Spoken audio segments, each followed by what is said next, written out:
Hello, everybody. Hola! Hello. As we head towards our Hello. 74th edition of this podcast, a couple of things are true. Death Taxes and Evangelion's going to get another anime series. Yeah! I was saying this off Woo. camera, but it's crazy. For as big of a franchise that Ava is, this is only the second series in 30 years. Do you know that show has two different dating sims? Really, it's just two? Oh, there's like 48 games that I was not made aware of because I believe it's on Crunchyroll. I think it's on Crunchyroll. A guy took the entire staff and explained every single Evangelion timeline in a row. Oh my god. That's a religious experience if you ever want to have one. Oh boy. Because, yeah. I mean, but, we'll talk more about it, but I'm like on the fence, which I don't feel like's an unpopular opinion. No, because I like most people, felt like I think that it finally got handled and was good after the movies, but we'll get there when we get there. Yeah. Alrighty. Wow, everybody left me. Bree, go ahead. All right, so kind of a little bit of a crazy week for me. Wednesday I saw Hades Town, was really good, and I actually had to restrain myself because there's two moments that blew my mind. One was realizing that they're Lazy Susan. So if you've ever seen like a stage play where like the stage rotates, I mean, Yeah. sometimes they call it a turntable, but here's the plot Lazy twist. Susan makes more sense.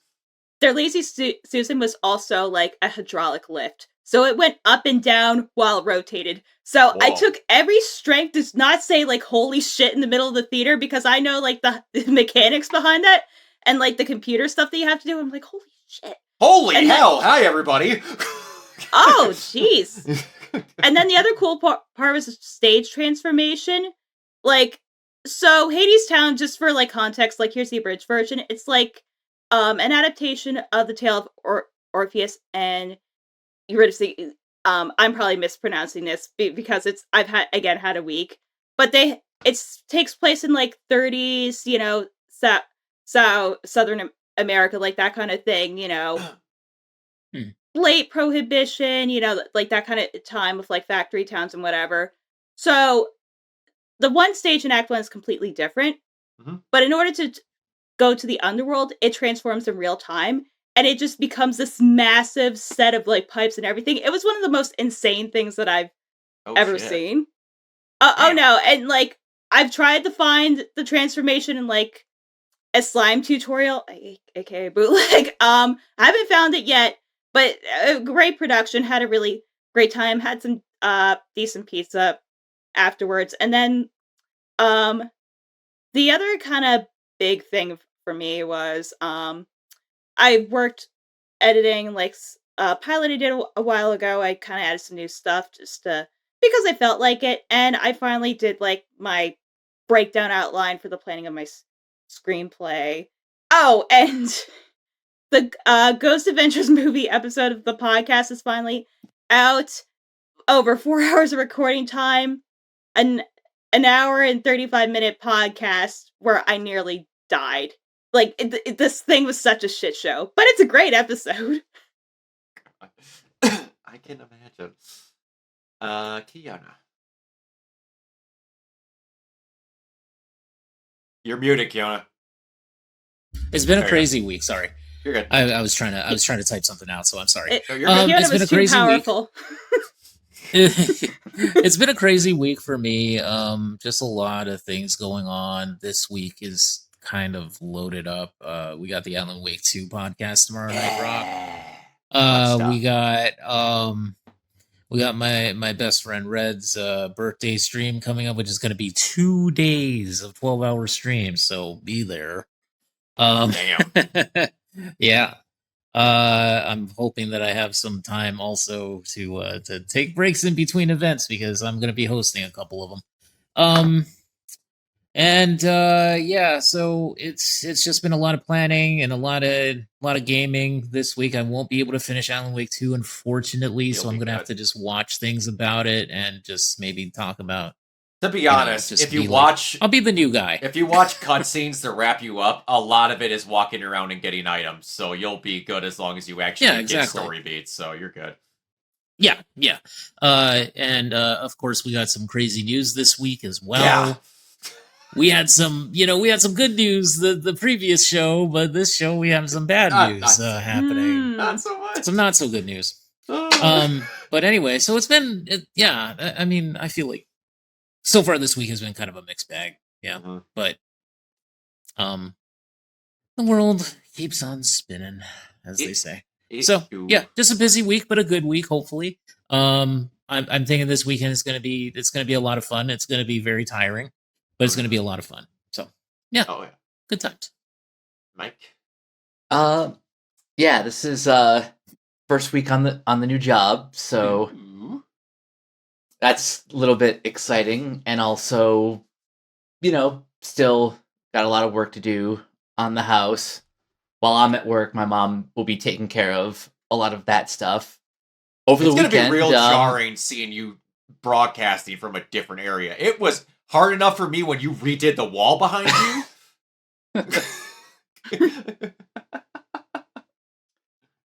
Yeah. Something fun that we did over the weekend, and we'll talk about it later in the show, but I watched the Annie Awards with Cameron and Bree. Yeah. Had a lot of fun with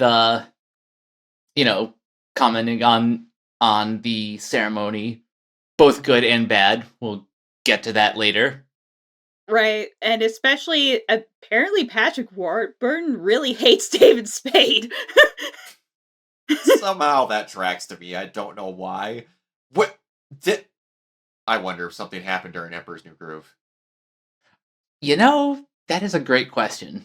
I mean, aside from the movie itself just being like a production nightmare. Maybe. Could be.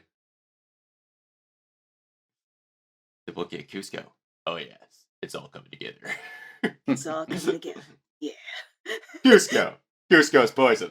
Poison meant specifically for Cusco. That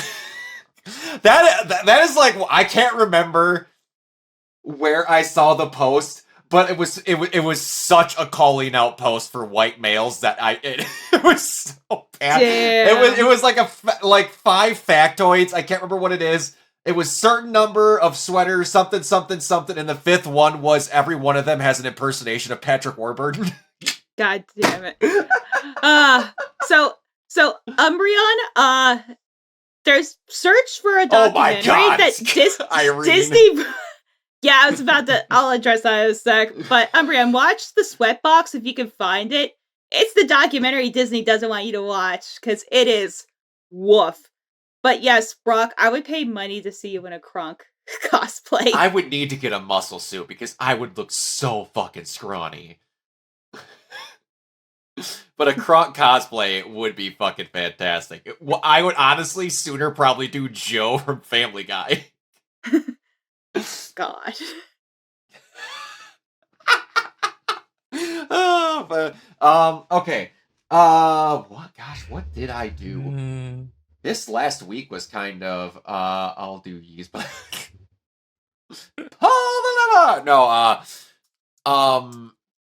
so I didn't do a whole lot. I'm gonna be perfectly honest. During the week, I was very tired. I did start. One of the things I said I wanted to do was on my Twitch channel. I want to pick a series of a game series to go through while going through smaller games alongside it. So like optioning it up stuff and every now and then. And first one that got voted on was We Lost Bree. It was between Mass Effect and Tomb Raider, and then Tomb Raider ended up winning out, which actually I'm okay with because the new Tomb Raider games are coming out this year. And I was like, man, I remember the first one very well, and I, for the most part, remember 3. 2 I remember loving, but I don't remember everything of it. And now it's hitting me like a brick wall now that I'm on it, everything that's coming back from it. But I played for 4 hours in the first stream, and I'm like, damn. I'm like flying through this. I'm like, huh. I remember this game being much longer. And then I played the next stream and I played for 5 hours and I beat the game. Don't remember it being that short. I did every single tomb. I did a decent amount of collecting so that all my weapons were upgraded. I got every single optional weapon you could get because you have to find. One thing that is the most. It's almost like gambling. to where you're just trying to hit the slot machine in those games, and a little bit in the second one, but I'm not sure. You mostly get them from box, like actual giant chests. In that game, it could either be a fucking wooden box, a giant tomb chest, a regular metal 6x4 chest, or a downed like adversary. You pick them and you'll get a weapon part from any of the 4 of those, and it's at total fucking random. So I am killing, shooting, looting, everything, going, luck be a lady, come on, let's go! And then I'm just fucking waiting for these weapon parts to come. Ended up getting every single one of them. I was very shocked. I don't think I've ever done that in a single playthrough before. But it was really fun. Those games are fantastic. Purposely died in a couple areas because I remember the freaking deaths being outrageous, and oh boy, are they. And then on to the second one. Like, Umbreon said this in my chat, and we had a Hear Me Out cake at the, like, Cosplay Friends Christmas that I did over at, over Minneapolis. We also had some Hold Me Backs on there. And one of mine was the Survivor Trilogy Lara Croft. When you see Lara for the first time in her updated purely PS4 model in Rise of the Tomb Raider, that might be one of the most beautiful fictional women ever committed to pixels. Like, holy shit. So, like, and I'm going to show it on my Twitch when I get to the third game. But, like, not many people remember this because not many people have the original version of the PS3 version of Tomb Raider, the 2013 game. 2013. Oh, yeah. Right? Holy shit, dude. 13 years ago. That thing can almost drive. So, they have her original model, and then they have the new model. And I remember playing the definitive edition going, man, Laura's face looks different, but I can never pin it down on it. Because I believe I sold the PS3 version when I got the definitive edition for PS4. And then I'm thinking to myself, man, I can't think of it. I know they changed her face model. I know they did with this definitive edition, but I can't prove it.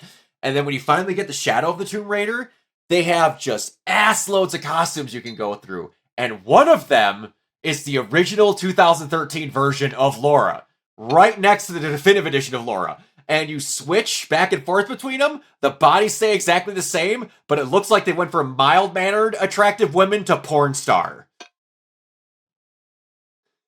And you could see in how they morphed the face. I was like, damn, y'all weren't satisfied with how attractive she was the first time. It's like wild how much of a change it is, and only the face.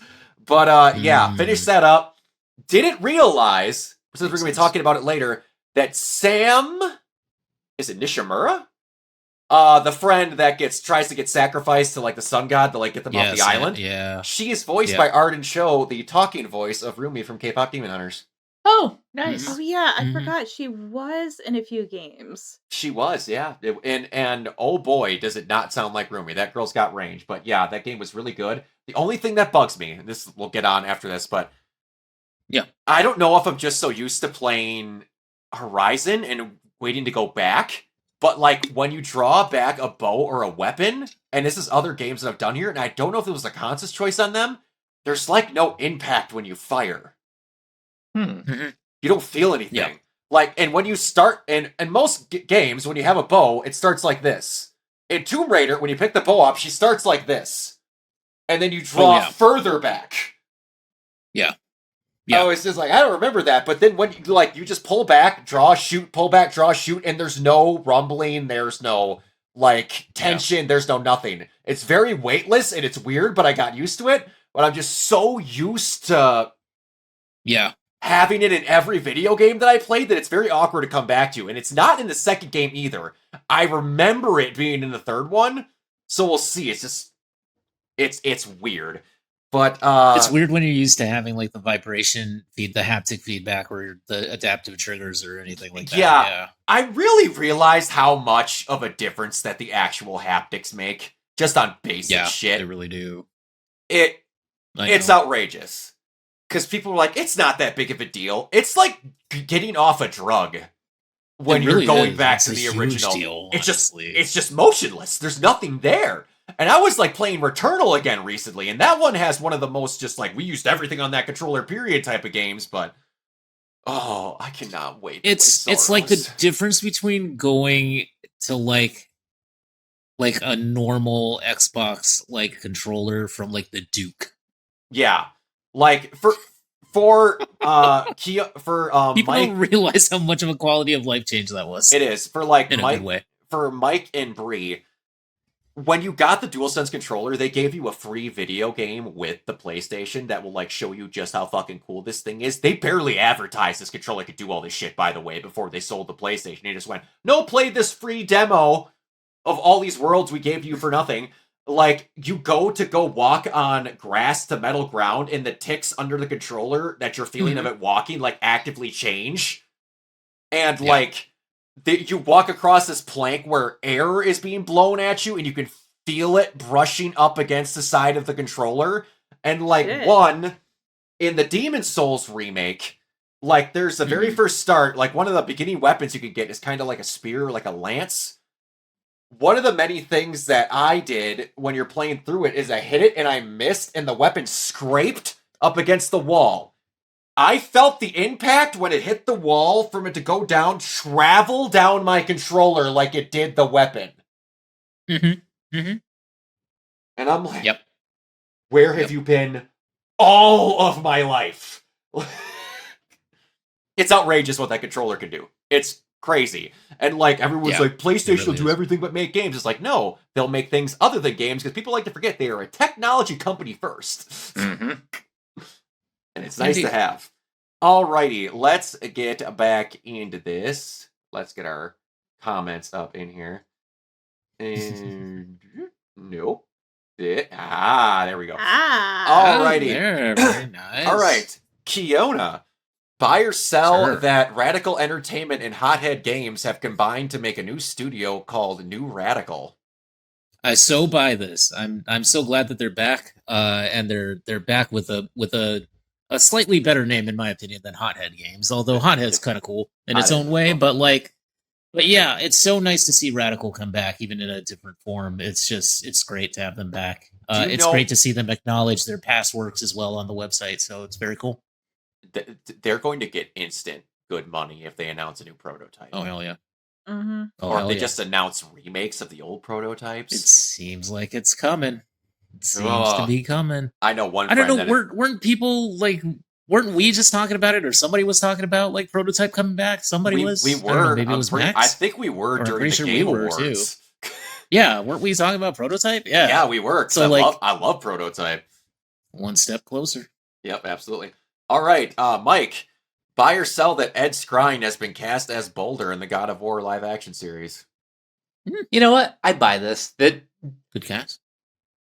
Like I'm always down to see Skrein in something. Like someone posted the full rap sheet of everyone who's been cast in this show. It is gonna look like it's going to be fucking difficult to make this show be bad. No, and you have Ron Moore doing the producing on it. Yeah, it's gonna be good. Yeah, it like that just screams quality. It does, and like people do not give him enough credit. He's not in enough things. But go back and watch Deadpool 1. He has an unbelievably basic role, but he fucking kills it as Ajax. Oh, he kills it. Kills it as Ajax. And I literally said that today when I saw it. I'm like, Francis is gonna be Boulder! He matches though. Like it's the right right look and everything. Absolutely. The accent will be slightly different, obviously, but like I imagine him, like, do you remember the beginning scene when he goes to the house and finds Kratos where he's like, I'd imagine you'd be bigger. Yes. Like, Dude, I just played through that scene. The cocky smug I just replayed it. Oh, I could see him doing that so badly. I could see it so badly. All right. I cannot actively believe I'm fucking even saying this statement. Bree, buy or sell that, Tom Rothman has announced that they are, and wait for the exact reason, are rebooting the Sony Spider-Man spinoff, specifically due to Kraven the Hunter flopping. oh, it's not because, oh, we need to keep making these movies, our rights are going to revert back to Marvel. No, it couldn't possibly be that. No. Seriously, Uh, like, what the fuck? I like how they go because Craven flopped. The only good movies you made were the Venom ones.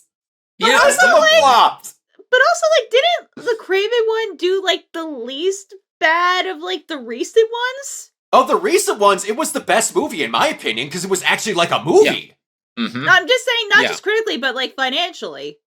It I did. honestly don't know. It did. I'm not numbers. often looking at the financial results of Sony spin-off movies. Well, you know, I'm a goddamn nerd, Craven and that shit's Fox. important to me. Office results. But seriously, like, can we just... It made 62 million worldwide. Yeah, Madam Web. That makes me mad. Oh, It made more. Oh shit! Madam it? Madam Web made 100 million. fuck you guys. All right, Damn. now the granddaddy that started them. Oh, yeah. What is your guess for Morbid time. Morbius? What's What's your guess? 50? $69 million. Yes. Yes. What was it? 20? 167. Whoa! Why? Guys, what the fuck? Get out! See, this is Probably why... because it was the first of them, right? No, what it So I was. just got. What it was when they re-released it. Oh, they re-released it. Yes. That's yes, what did absolutely. Do you remember when they tricked them into re-releasing it? Yes. So it could And that flop gave twice. them hope, so... this is all your fuckers' fault. But here's, like, my thing. I know they're kind of doing it, but... And honestly, Mike knows, like, Sony Pictures Animation based on things that I $1 billion. kind of know, and the stuff that's come out, you know, Sony Pictures Animation is kind of having a moment, but it's like, why don't you just do more?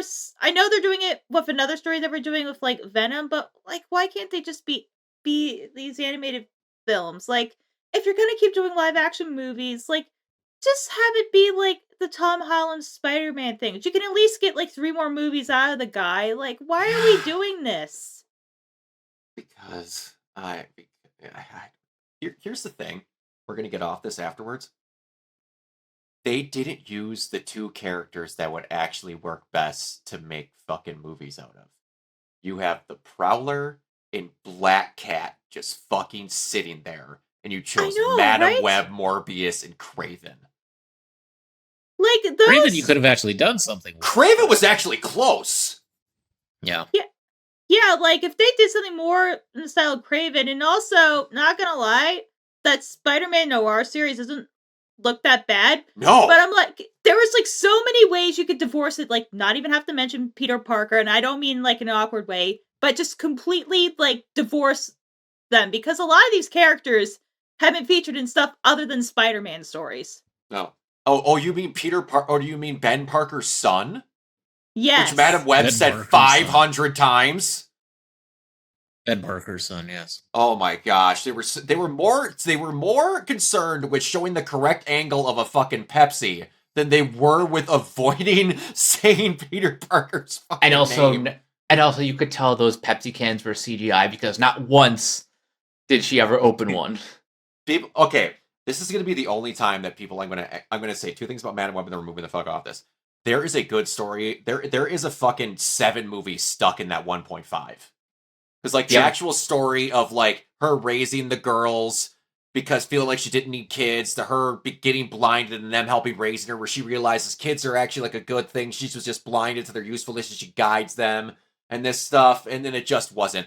I'm telling all of you, go watch that movie purely because I think it's the only time I've seen an entire actor's performance be ADR'd in the actual movie. That was fucking outrageous. I never saw an ADR where the actor was talking at the screen and his lines were ADR'd with the mouth moving from the old lines. Oh, it bad. Oh, It it was bad. bad. Oh. Isabella Marced and Sydney Sweeney's comic book debuts. Wasted. They had those suits on for 4 minutes.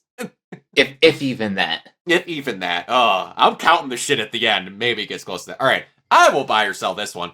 I have been man, there's few people that I love following on Twitter more than Hideki Kamiya.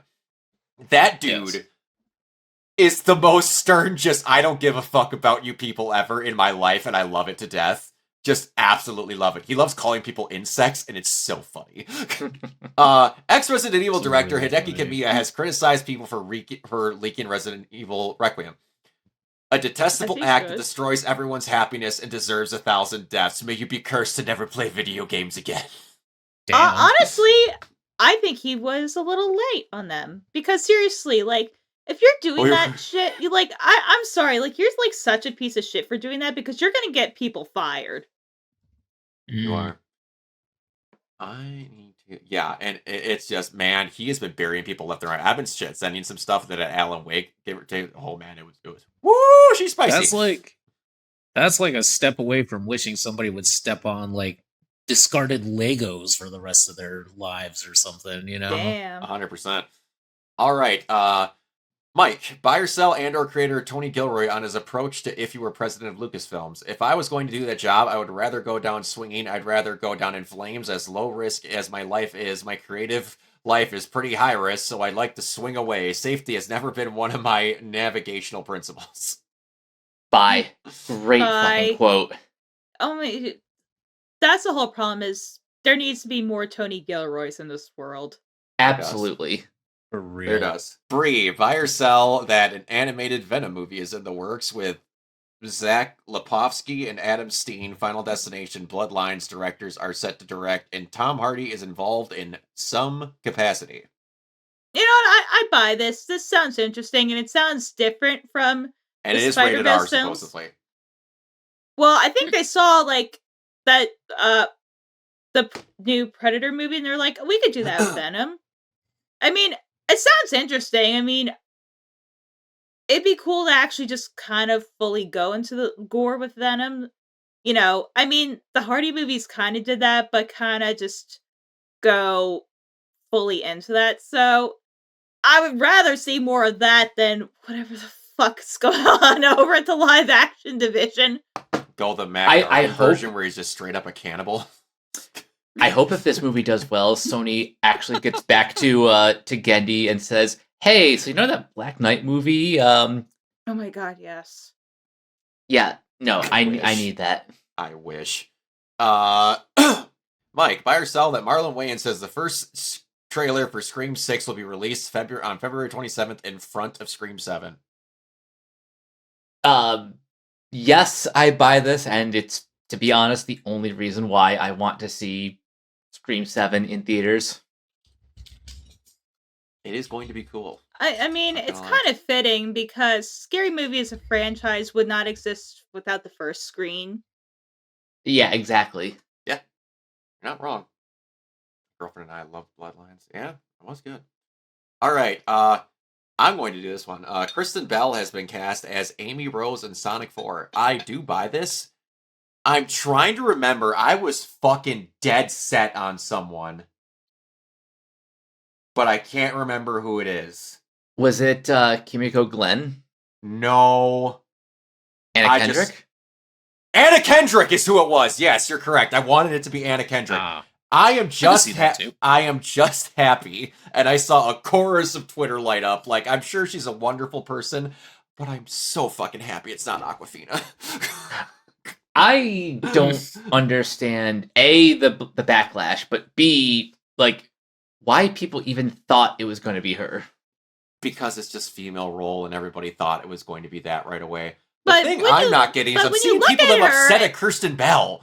Like, Why? Well, I guess because she's married to Dax Shepard, which I'm like, guys, who fucking cares? Like, if that, look, if she's an adult woman, she can make her own choices, but yeah, whatever. That's not even important. I mean, her voice fits the character because if you look at the picture, I'm like, yeah, that looks like Yeah. a Kristen Bell character. Mhm. And yes, we want more voice actors, but you know, Colleen O'Shaughnessy.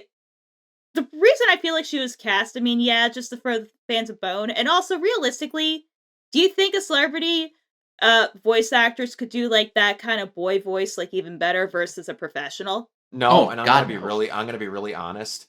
No one should be bitching about this if they're happy about Keanu Reeves being Shadow. Exactly. That. Like I feel like that ship True. is sailed. And with Colleen, they were not set, and 3 was sold off Keanu Reeves being Shadow. This one is being sold off Amy Rose being Kirsten Bell and whoever's going to be Metal Sonic. 2 was sold off of Idris Elba being Knuckles, not whoever was voicing Tails. Yeah. So they're like, hey, let's get the person who knows it. We're not exactly going to be breaking the bank hiring them, and they're going to do a great job. Yep. So, yeah. I mean, I'm that's fine with basically it. what the Bay Transformer movies did too. Although, they leaned more on voice actors, Yeah, who were like part of the franchise. absolutely. But, you would have people like, she's Gray single, like, Delisle, she's background and of course Peter Cullen, but then you would also have like celebrity voices mixed in there. Yeah, absolutely. Mhm, And mhm. this is going to be weird, but like, if this Sonic 4 movie is even like a 7 or an 8, this is quickly becoming one of the most consistently good movie series in like the history of cinema. Oh, yeah. It's kind of frightening how they just have not failed by not falling on their ass. And you know what? It's kind of a good thing Ugly Sonic happened because I feel like that needed the reset and they've had like the stability. Mm-hmm. Absolutely. Because Sonic being that horrific and that level of backlash literally said, oh my god, we can't fuck this up. We can't treat this like one of the other franchises. We can't do this, guys. I will tell you though, I know deep in my heart, and I'd be willing to bet a good amount of money on it, and I want to see it. We got to see what Ugly Sonic looks like. I know somewhere buried deep in the files they have the ugly version of Tails. Oh my god, I Mm. want that so bad. I want to see it because you're telling me they didn't have a different design for Tails, where they had this good version of Tails with a bad version of Sonic. No, they have one of both and they fixed both of them. We just didn't know Tails was there. It's probably just gonna be like a live action version of like the Tails Gets Trolled comic, just like the long snout. Yeah. Oh, I want it so bad. I want to see it so bad. But anyway, Kiana, buy or sell that Ryan Coogler's X-Files reboot series has been greenlit at Hulu with Coogler writing and directing the pilot episode and Danielle Deadweiler starring? Did I say that right? That's She's an actress from apparently from Atlanta and The Watchmen show on HBO and nice. a few other things as well. She's quite a career actually. So big fan of the X-Files here, the original show, naturally. Absolutely. But I think that if anybody's, being that it's Ryan Coogler, I'm willing to give it a chance. He did great with Sinners. He's done great with the Black Panther movies. I think he's gonna do something interesting with it. I'm not familiar with Danielle Deadweiler all that much. Wasn't Peel supposed to be involved in this somehow or somewhere? Am I imagining that? Or at some point was he attached to try something with the X-Files, or am I imagining that? Maybe. I don't know. Are you thinking of him when he was running the Twilight Zone reboot? Twilight Zone, that's Yeah, what it is. I'm wrong. might be You're that. correct. That's what it You're is. correct. Yeah, You're yeah, 100% correct. Yeah, that no one watched because it was on CBS All Access. Jeez, Oh, For real. God. Go ahead, And Kiana. there were some good episodes, but it's like Twilight Zone is one of those hard things to reboot. And this is actually kind of a good really is. crossover with like the X-Files. I I know think some so. people are going to be pissed that it's not Scully and Mulder, but we already had an X-Files reboot. They've had like Yeah, they've a had at least couple two movies, 1, 2, right? 3, 4 chances, 3 or 4 chances, I would say. Yeah, there's been a couple of movies, one of which came after the series had ended. And it wasn't really that good, frankly. No. It was a weird movie. And then we had seasons 10 and 11, and we know how those turned out. Not the best that they could have, although there were some bright spots, some interesting episodes. But, oh, man, I just don't really know. I feel like it fell off the wagon a little bit. But so maybe like a fresh start is good. And like, no offense to them. I mean, she's still gorgeous, but her and like, Gillian Anderson and David Duchovny are starting to get a little bit up there. And like, Coogler approached Gillian Anderson about it, apparently, so maybe there's a chance that we might see them That could be like appear. superiors. They'll probably or be in the something. pilot. It's Probably. interesting though, because like they frame it as Danielle Deadweiler's character and whoever her male counterpart is going to be, I'm guessing, a male counterpart. Whoever the guy is, they're like appointed to this division of the X-Files, or this area of the FBI, and it's been shuttered for a very long time. So maybe they're tying it into the original show. I don't know. But they're calling it a reboot. Everybody's calling it a reboot.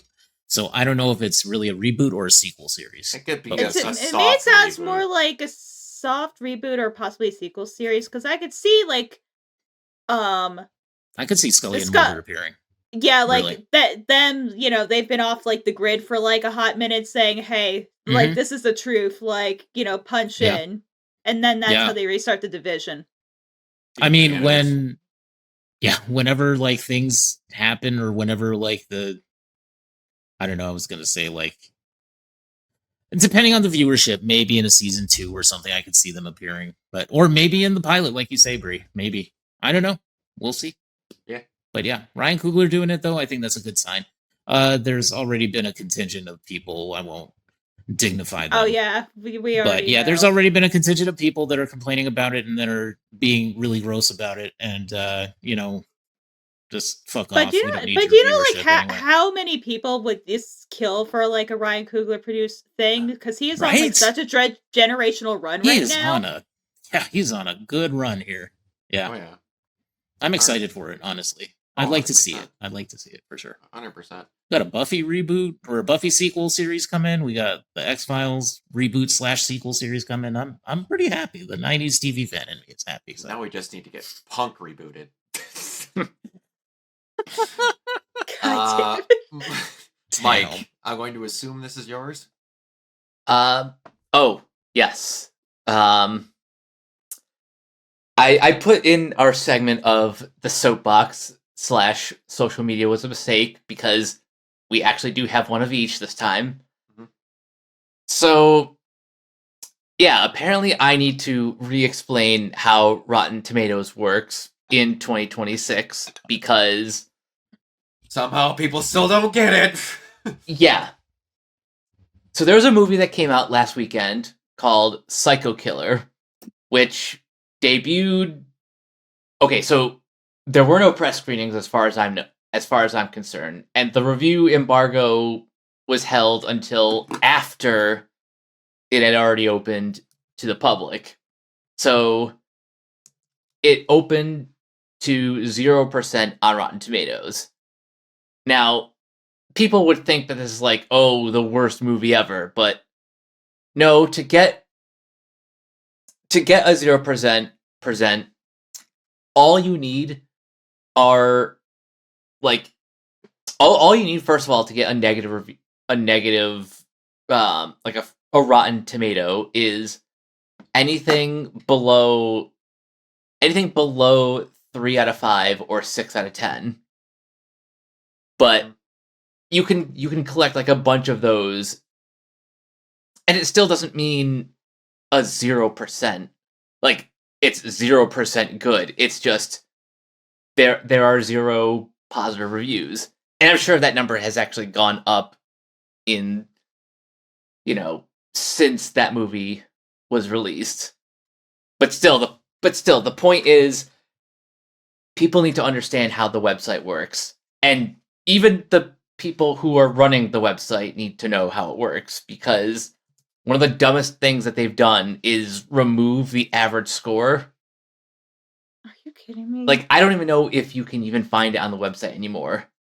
Like, Jesus Christ. the only way you can really see it is by going through all the different blurbs and just kind of guessing.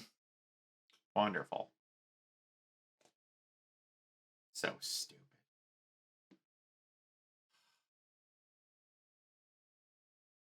And now we're on to social media was a mistake. And Bree, I'm gonna let you set this one up, because God, All right, so I'm gonna try to keep this brief, but I'm gonna start this with like a little story. So I'm just scrolling on Blue Sky randomly, like I do time to time in between doing a break. So then, like, God, what was it like? I think it was like Saturday or Sunday. Saturday, I I was, think. yeah, it was Saturday. So I was scrolling through and I see like, because I just pretty much follow like professionals. Like, I try to limit my social media intake because you know what, I try not to be a toxic person. I really do try.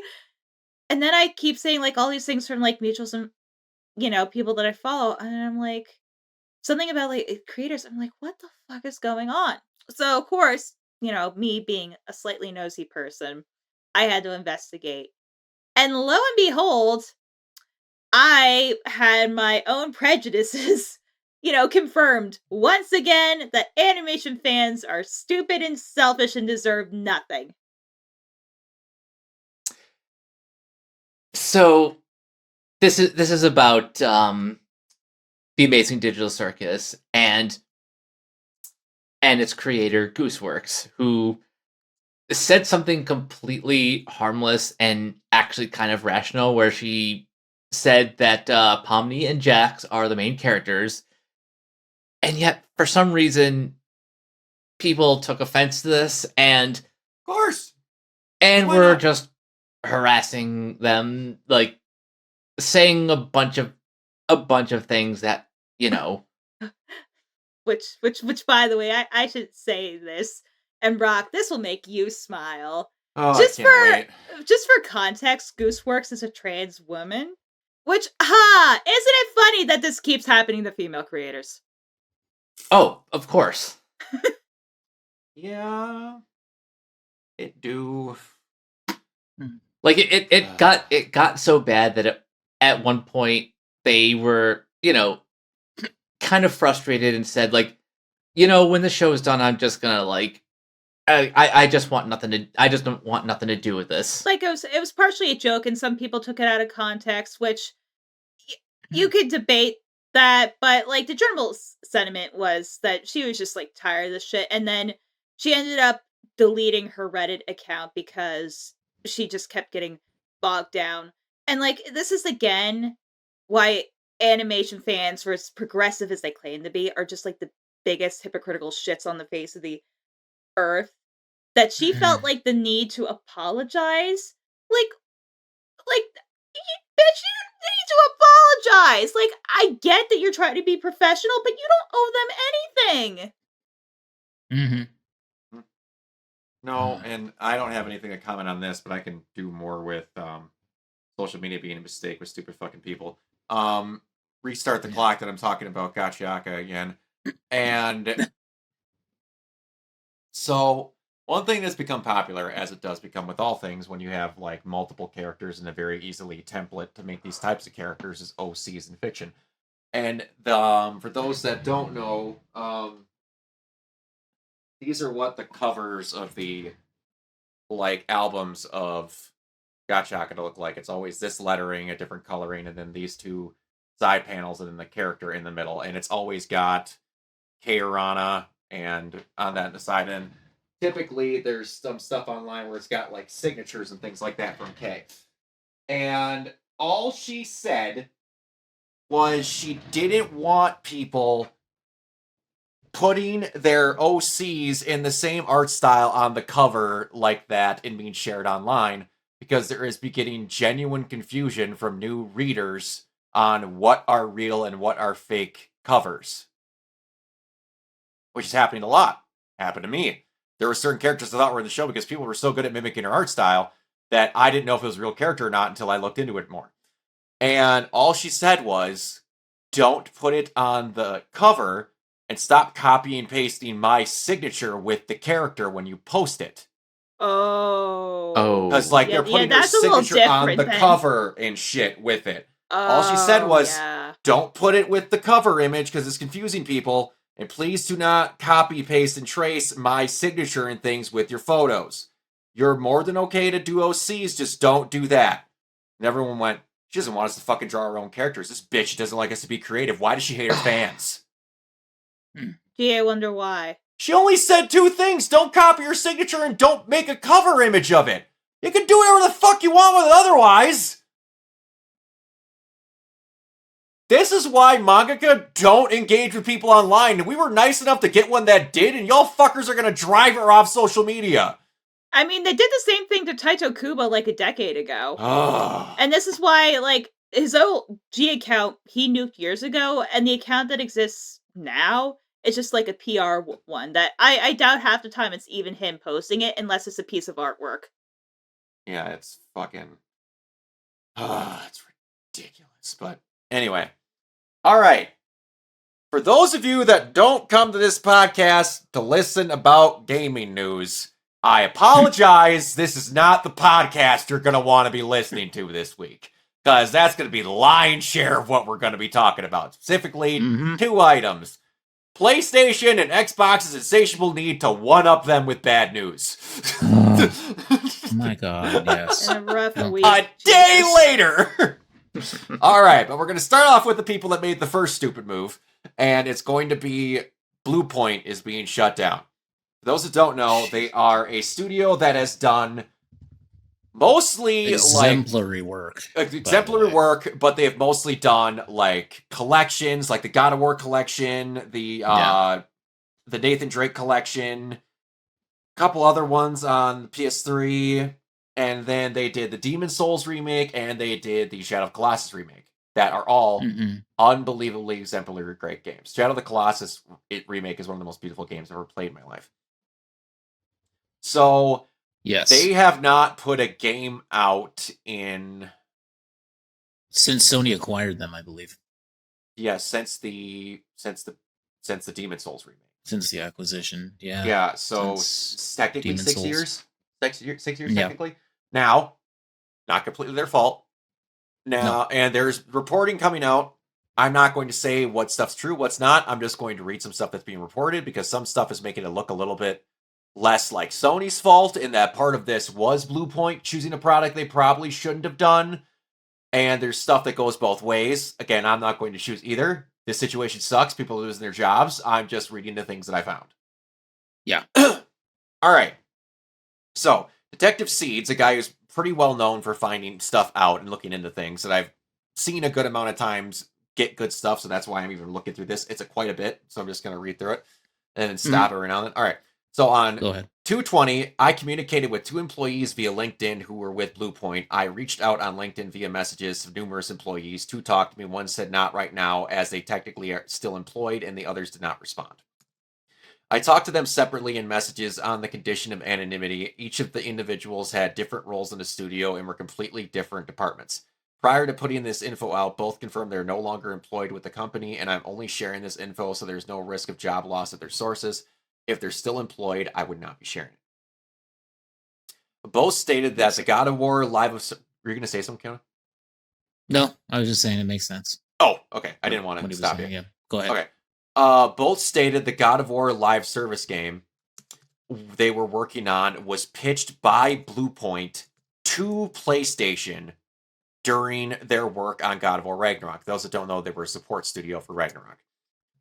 Yes. For their next game. So according to this, it was not forced, and again, not saying which is right, but according to this, it was not forced on them. They pitched this to Sony. And all right, so everyone enjoyed the God of War universe, and with PlayStation wanting to do live service games, Bluepoint pitched the game and it was approved. However, they missed several deadlines, and it became apparent on how large of an undertaking this project was for Bluepoint. One of them said project sounded good, but really should not have been doing a live service game. It was out of the norm for us and our bandwidth. Ultimately, the project was shuttered by Sony after giving multiple opportunities, and Bluepoint was tasked with pitching new projects in 2025. Both said there was additional pressure turned up on the deadlines on the heels of Concord being canceled. They said the scrutiny on live service games was intense. Both said they thought they were having a live service game canceled was the right move so they could take on other projects that were more suitable. Both said the studio... go ahead.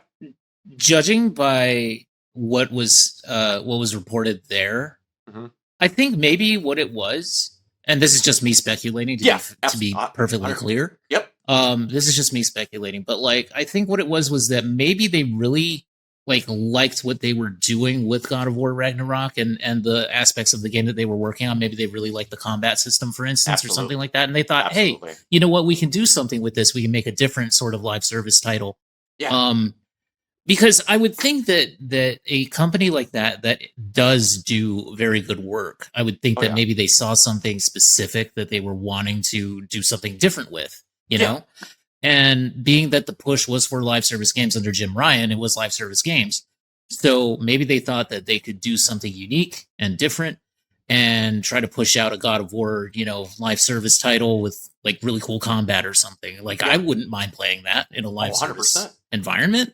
Yeah. But in terms of like the genre itself, if you want to call it that, the genre, live service games are just really hard to I think that's a genre that's very hard to get into and to have a lasting impact on because you have stuff like Fortnite, like Destiny, like, you know, Helldivers, for instance, is another one. The only like good one you're not going to have many other games besides those three, like the really big, like Apex and stuff, like the really big names in the genre are going to be the ones that continue on. Yeah, the people don't Just realize because that there's a finite number of beast. people to play the games. Yeah, nature of the beast, and also like when I was playing Destiny, like really hardcore into Destiny and stuff, it's like it's basically the same as MMOs, yeah. To a degree. But like when I was playing Destiny, it was like that game took up so much of my time. Oh yeah, honestly, that's the reason why I take a lot of breaks with it because like I don't have time to play anything else, or it feels like I don't have time to play anything else. 100%. So it's a big commitment. So you're it's really a only big going to commitment. pick It's one. really difficult. Yeah. And then you have to do so much within that one game, that one sort of programming environment and everything. You have to keep adding and adding and adding and changing things and 100%. tweaking it. Yeah. You know, so yeah. Yeah. Anyway. Both said the studio was not currently working on any greenlit projects at the time of closing, and they had not secured any greenlit projects since the God of War game was canceled. Both said any reports of them currently working on the approved project with funding are not accurate. There had been 4 projects pitched to Sony to their knowledge, and these projects were not greenlit. One of the 2 of these said these projects were remakes they wanted to take on, but Sony did not believe that they would be successful in the market.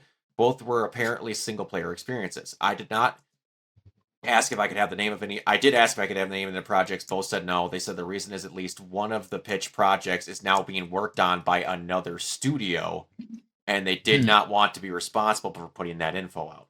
Interesting. I followed up with why did they not get a green lit, but somebody else did, as they do not know. One stated Sony did offer them opportunities within SIE due to what they do, and the other stated they had not had help getting jobs in SIE, Sony Interactive Entertainment. Yeah. One said the atmosphere had soured in their view after the God of War project was canceled. And then it got worse, and projects that were pitched kept getting turned down. They said several left the studio prior to closing, and their headcount was in the 50s at the time of closing, maybe 60s. I believe they were at 90 before that started. One stated they were fine with how the studio closing was handled, but the other person said they were not happy with how things went down. I asked details, and they said it was just the way it was communicated. They both said that there was a lot more that happened behind the scenes, but they were not directly involved with those conversations. And they hope they will give their side once they are no longer at the studio. The consensus after several pitches were declined in their opinion was that they were not going to get a project greenlit, and it was just a matter of time until they were closed. I asked about other potential studio closings. One did not want to discuss the studios they did not work at. The other stated they have friends at other studios, and there are other studios that believe they will be closed or more staff reductions in the near future. Fair games! One did not give the name of the studios they thought were next, but they asked me to not share that part out of respect to those studios that are still operating, and I agreed. Last thing, to the majority of this part I added. Okay, so, yeah. Kiona, what is Bluepoint known for? Remakes. Yeah. Kiona, what is the PlayStation 5 known for getting made fun of for only having? Nothing but remakes. Which is So what did the entire Twitter space light up with in defense of Bluepoint? Why aren't you doing remakes? We love remakes! Just give them something to remake! Don't like remakes when you're trying to white knight for this studio all of a sudden that only made remakes and you bitched about them only making remakes. Don't try and defend them now when you were the dickheads that were saying they only made remakes and saying they were a useless studio. Mm-hmm.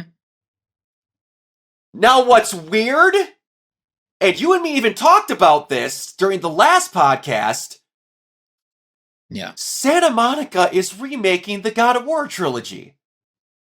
Yeah, they are. Yes. Why the fuck isn't Bluepoint doing that? Actually, yeah, that's a valid question. Maybe it was one of the things that they pitched. Maybe, or they just wanted to make sure that Santa Monica was doing it themselves instead of Bluepoint? Maybe. I don't know, it's just, that one's just so weird to I me. don't know. It is weird. Oh, it's just so weird.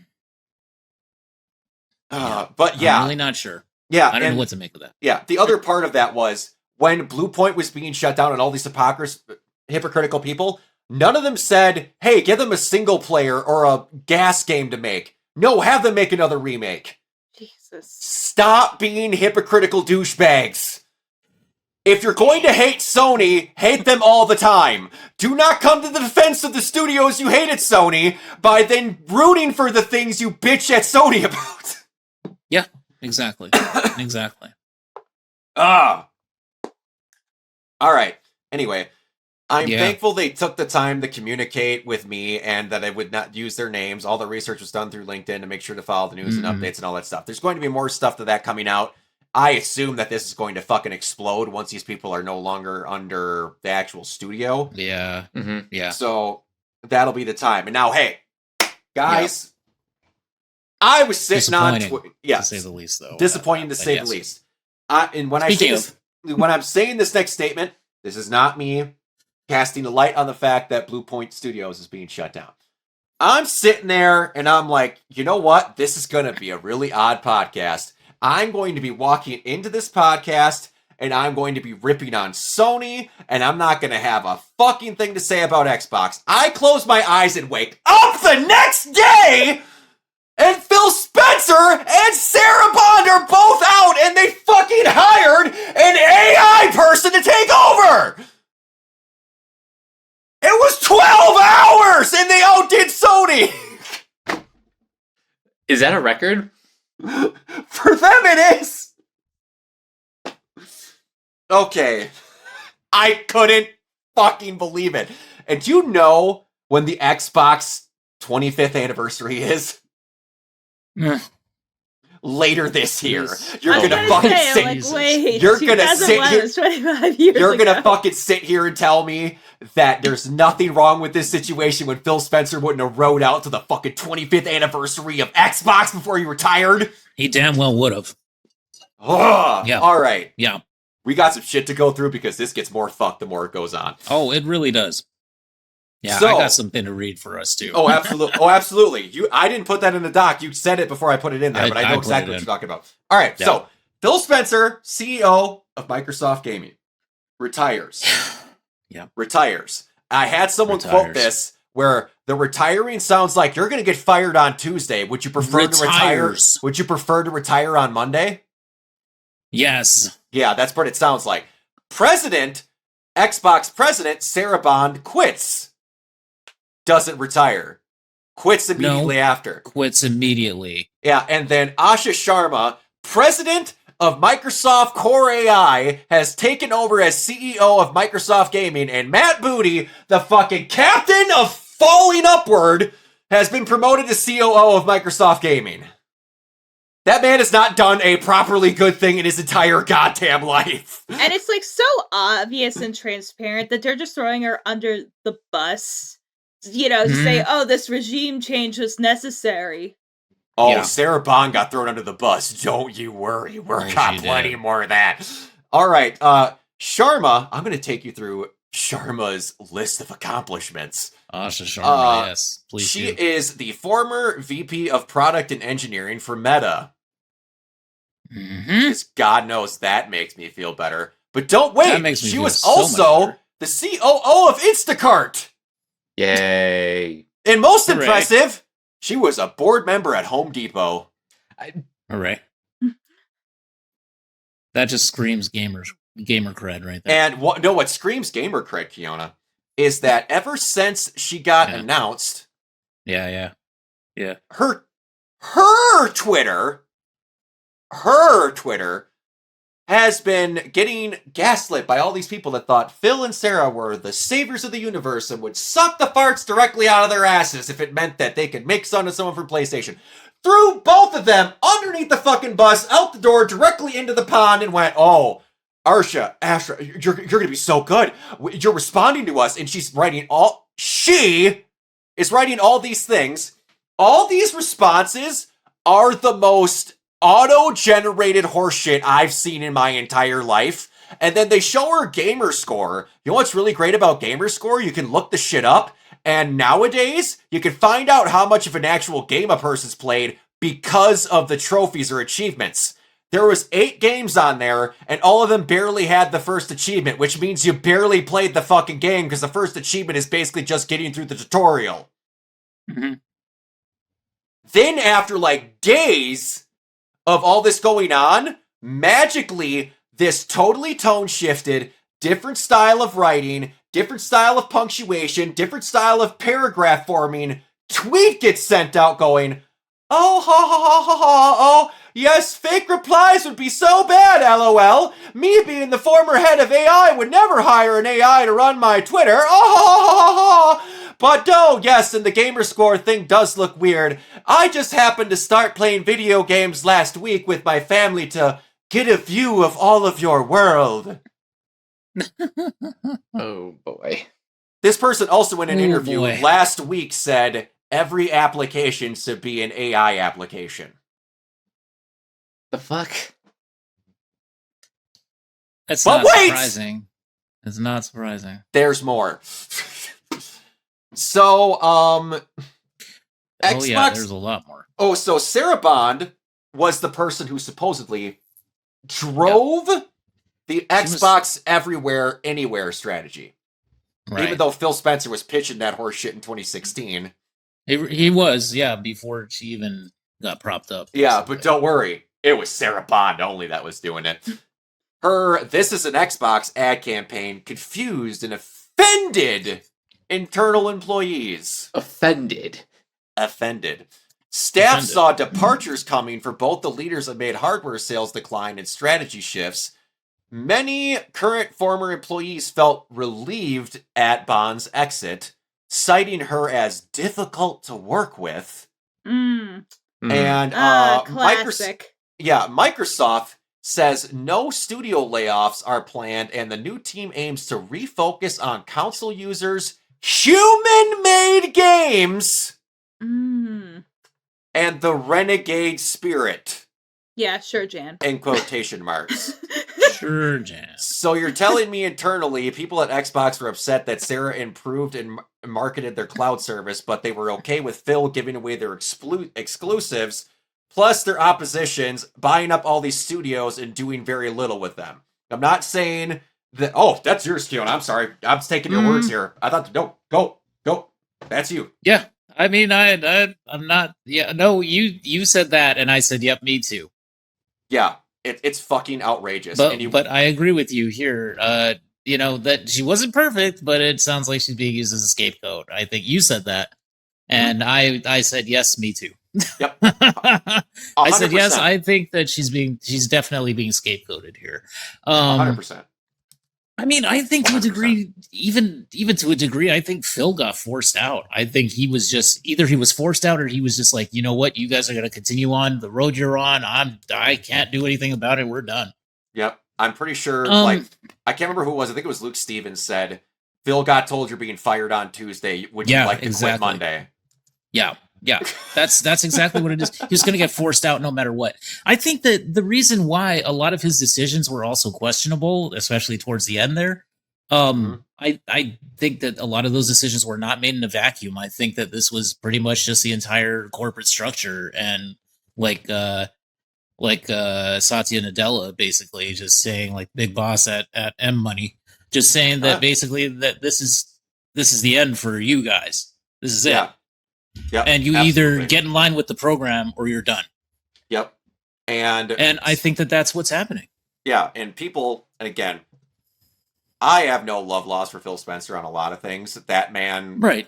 Same. like to change his mind every other fucking day, talking about how exclusives aren't important, and then bought studios, made them exclusive, and then realized it didn't sell, and then put them. Well, we love Same. everyone.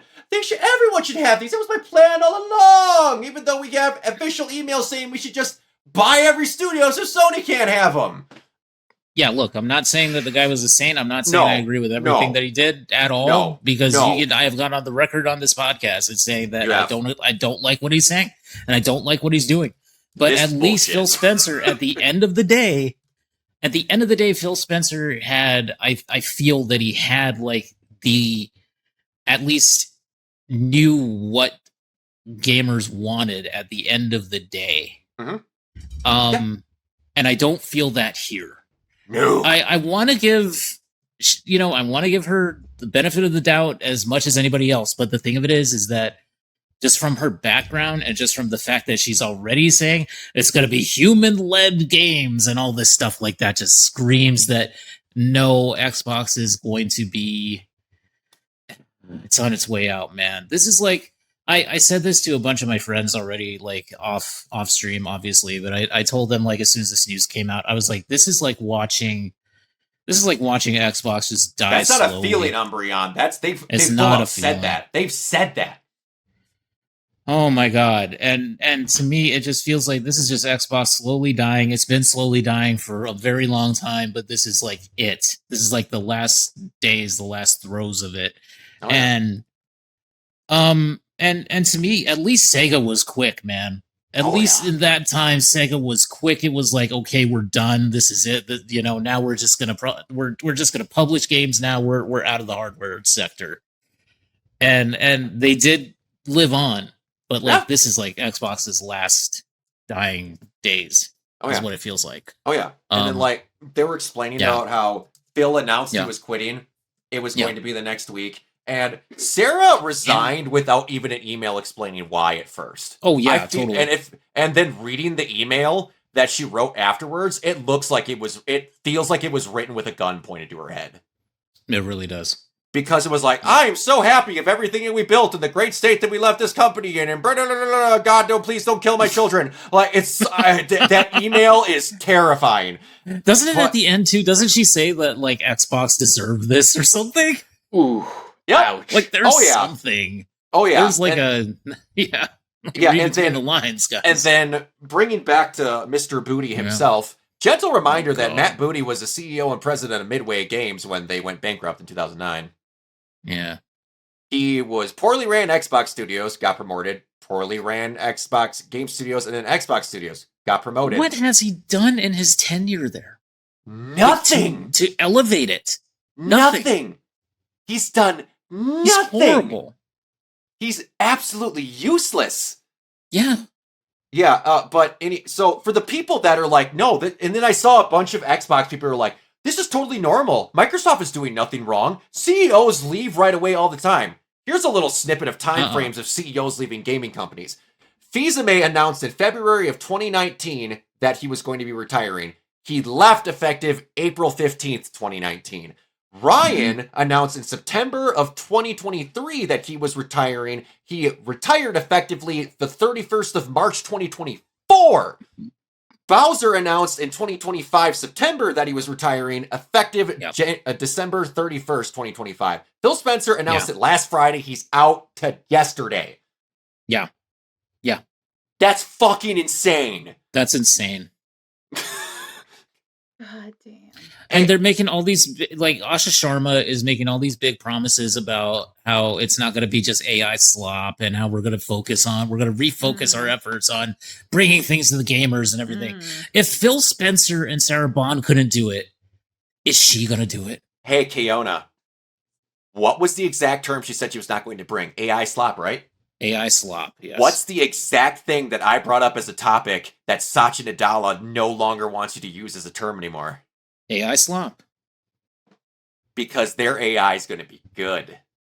Oh, please. It's not AI slop. Oh, The fact that she said no AI slop screams the fact that it's going to be AI. It's just going to be good because we don't call it AI slop here.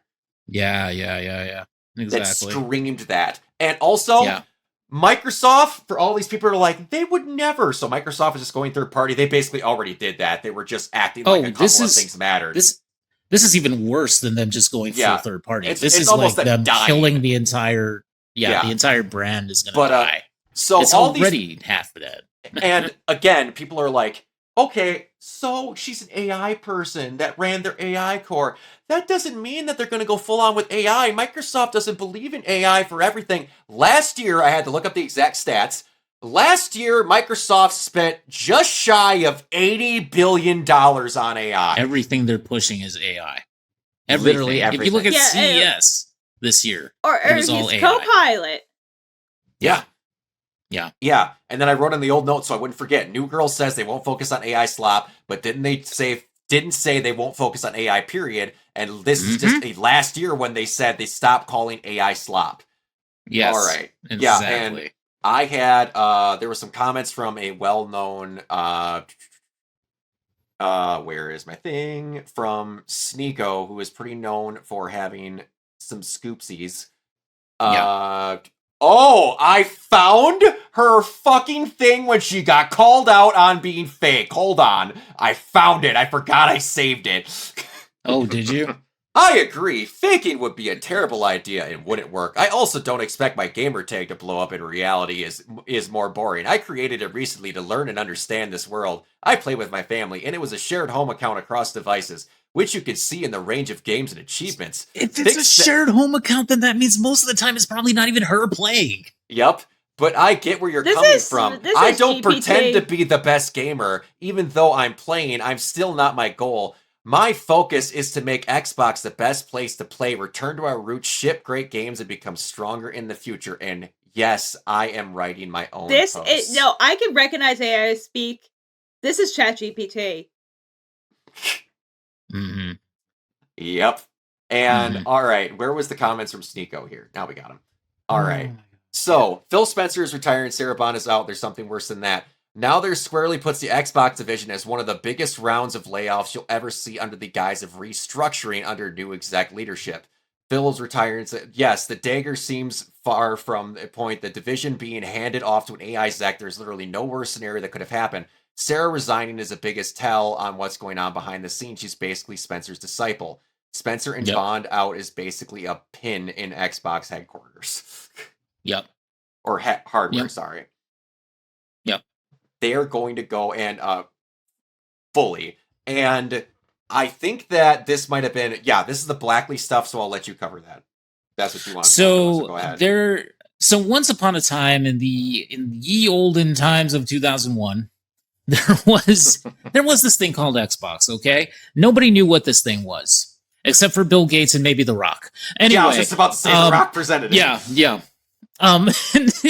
So there was a team of guys basically that were the original Xbox CEOs. One of them was Seamus Blackley, who was one of the main proponents of this system, one of the main architects of Xbox.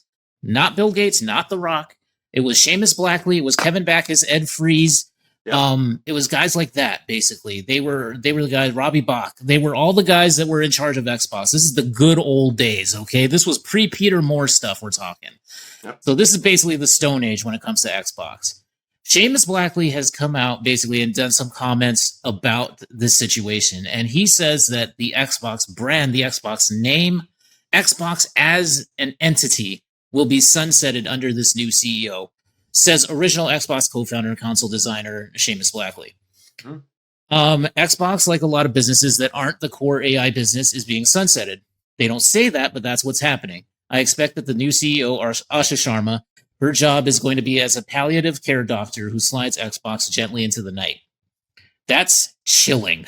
Yeah. It would have been shocking if they had somebody in there in a meaningful role who was passionate about games, passionate about the creator-driven success of games, because it would be in direct conflict with everything else that Microsoft is doing, which is entirely correct. This is all about AI. 100%. All about AI. 100%.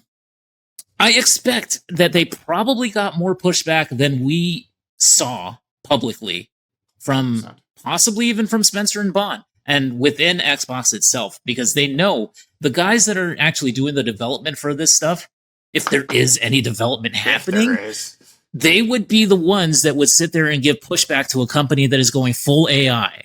And they would say that, like, no, this is a human-driven hobby. This is something where you have to have human beings behind this. Otherwise, it's not going to work. It's not going to sell. People will sniff that shit out and they will be able to tell. Yeah. Anyway, so Microsoft is a company that is now about enabling its customers by enabling AI to drive things. Blackley reiterated. That's in odds with the auteur model of any art, but specifically of video games. Now, there was a follow-up tweet and a follow-up article by Games Radar also about this. Adding on to yesterday, Xbox co-founder Seamus Blackley says that he doesn't believe Xbox is completely quote-unquote dead, but alludes that the business will change. No, says Blackley, I love Xbox more than literally anyone. This is killing me. But I know a lot about organizations and businesses now, and I was being honest, not a PR asshole. The distress that the Xbox is in kills me, haunts me, but progress requires introspection and realism. Learning is pain. I'm being honest when asked questions by an old friend who was Dean Takahashi, who had written a book called Opening the Xbox, which was about the development of the Xbox as a console. And Dean Takahashi had spoken to him. He's a guy who writes for VentureBeat. And he had spoken to Seamus Blackley about this. So that's who he's referring to when he says an old friend. It's literally something that I, Seamus Blackley, nearly died bringing it into existence. Seeing it struggle and being unable to act is hard. It's a difficult wall to scale because it's games. One thing that I've learned across my career, this is Blackley speaking, is that everyone believes they're a game developer. Everyone thinks they're a game designer. There's something about games, when you play them, they seem so effortless. There's an assumption that anyone can do it. Asha's statement in there about how she'll figure it out reminds me a lot of that. I've been around a lot of that. I've had Bill Gates say that to me. I've had Steven Spielberg say that to me. I've had a lot of really smart people say basically that line to me. He says, Asha is coming into games because her boss believes that games are going to be driven by AI. It's a very different approach. You can tell that they're really serious about games being fixed by AI because Madam doth protest too much about how they're not going to be making AI slop and is all human controlled. For anyone over a certain age with a certain amount of business experience and acumen, you recognize those words for what they are, which is corpo bullshit. Mm-hmm. Correct. Mm-hmm. And it's very unfortunate because I would like to give her the benefit of the doubt. I really would. But the things that she said, she says all the right things, and we've been told the right things before by all these stupid idiots that come in there. And I mean, Spencer himself has done it. Sarah Bond has done it themselves. So I'm know what? I'm going to say something, Kiona, and I can't believe I'm going to do this. I'm going to give a compliment to Don I'm going to give a compliment to Don Matrick.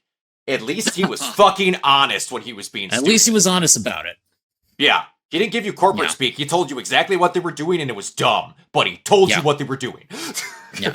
Go ahead. At least there was that. That. But at the end of the day, I'm going to say this. At the end of the day,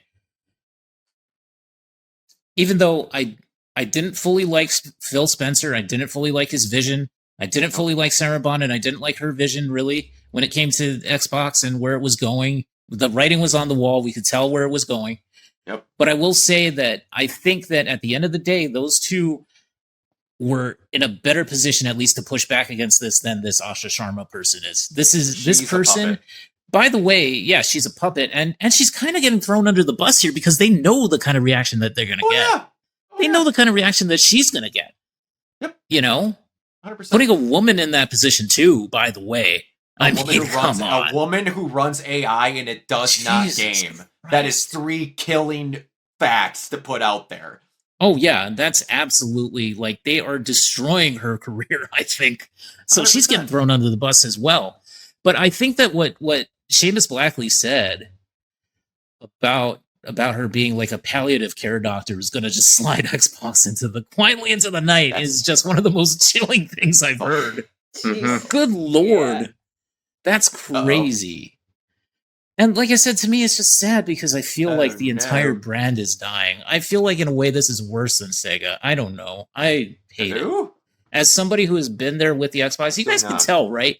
You guys can tell how passionate I know. am about this stuff, and the fact that I really did love the system, and like, and that Yeah. like that original team of guys that were in charge of it. Like, I have a lot of respect for those dudes, but like when it comes down to it, it What? can't survive in an AI first environment. This sucks. No. I'm All of so you went disappointed. all you went to loading screens for the past 15 seconds, so I thought this thing was dead. No, Okay, it was sorry. up. Okay, It was but I don't okay. know. I think StreamYard's just kind of being It does booty that sometimes. Yeah. tonight. But yeah, no, it's Hmm. they threw this person under the bus because right now, gonna be honest with you, Satya's the puppet master, but He his is. hand is up Matt Booty's ass, who is puppeting Yep. Asha. That is how Yep. this is working. Because Yeah. everyone's like, she goes, "We're gonna bring back exclusives." Do you know who said that they hate exclusives more than anybody else? Satya Nadella. Uh-huh. And you're going to tell me those two corporate panzo boys underneath him are going to be like, "Oh no, sir, we're gonna fight for the good of the pit." No, Mm-mm. no. You know, Absolutely power of the fucking player or not. some shit. You know, They the fun are times are back, boys. this is just all like them just covering their own asses for when it all goes down, and they can be like, no, we actually said we were gonna be there for you Yeah, guys. See how much say we which cared. why, guys? Oh my Sorry. God, this is I so am bad. now even more convinced about the fucking jokes we were making last week that it is going to start being called Microsoft Gaming. I know, for real. Yeah, like that. Games for Windows returns. Games Yeah, for like- Copilot. Yeah, like that. Oh, you know what's gonna be? They're gonna be Copilot for Copilot. Generate your own games, like generate like assets, like it be the DLC, and then we can microtransact you because you can get Copilot Pro Plus. Oh no. No. Do you honestly think, Kiona, that they would start selling off studios, or do you think they would can people first? I hate it so much, man. No, they can people, then sell the studios. Yeah, I'm Because so they will- disappointed about this. And I'm so I disappointed. and I'm going to bring it back. I don't think this is good because A, for how bad this is going, you need to have competition for people to do good things.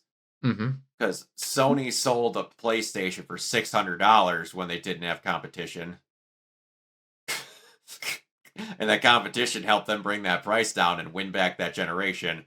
But And also, it's like y'all want to pay $800 for a Nintendo Switch 2? no. and you, Was this the first console generation that had a price increase as opposed to a decrease? yeah. Pretty sure. It was, right? Multiple. I don't remember that happening.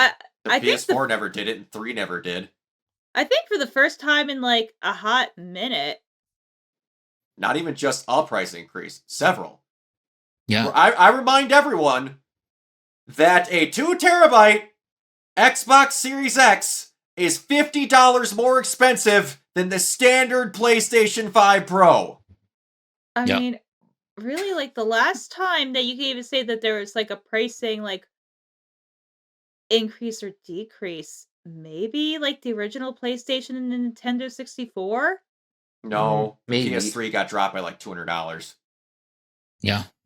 I have originally never came out of- seen. It originally came out at like $700, I think, if you did the inflation.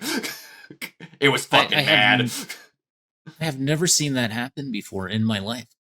And I Yeah. have been gaming for a very long time, and I've been watching the industry for a very long time, and it's never been this way.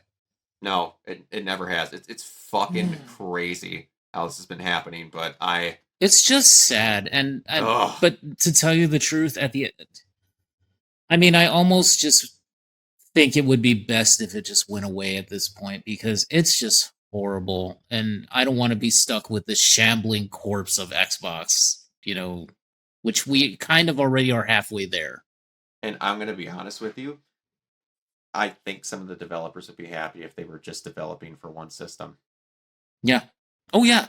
and not having yeah, to be stuck absolutely. trying to make it work for the half powerful Series S. Absolutely, I agree with you. Yeah, the Series S was a huge mistake, I think. Other than that initial bump of people that couldn't afford the Series X or the Series X just wasn't around for people to buy and they settled for a Series S.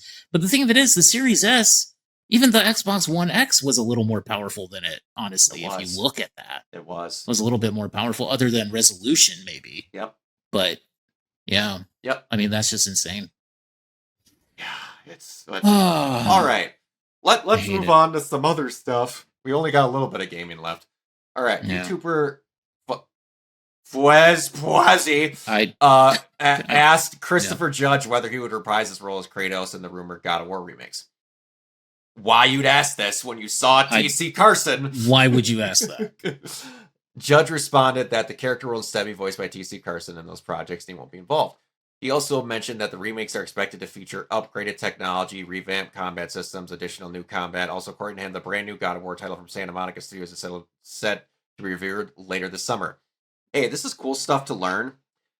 I wish this wouldn't have been caught by a person standing backward with a fucking GoPro spying on someone that Christopher Judge was trying to have a nice conversation with.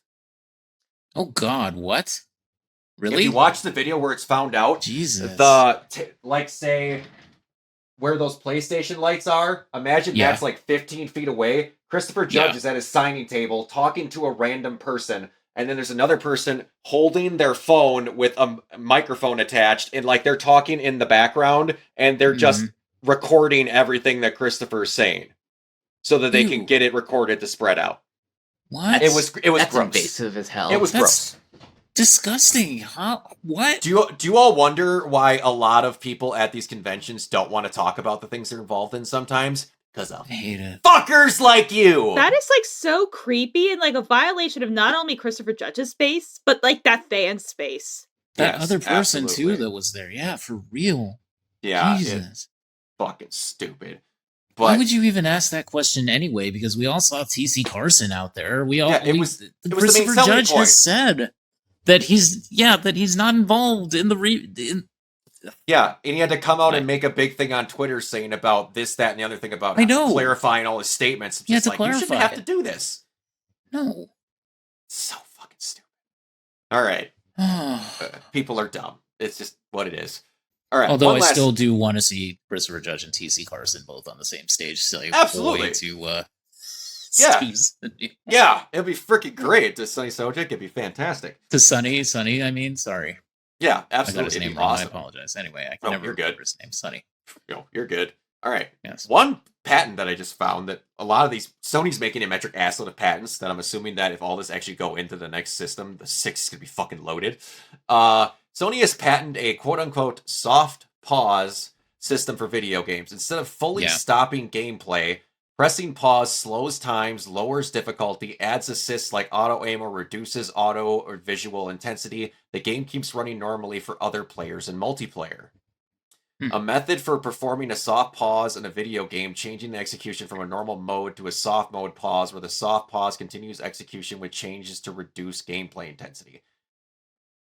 Almost making a way to pause your game in multiplayer is kind of crazy.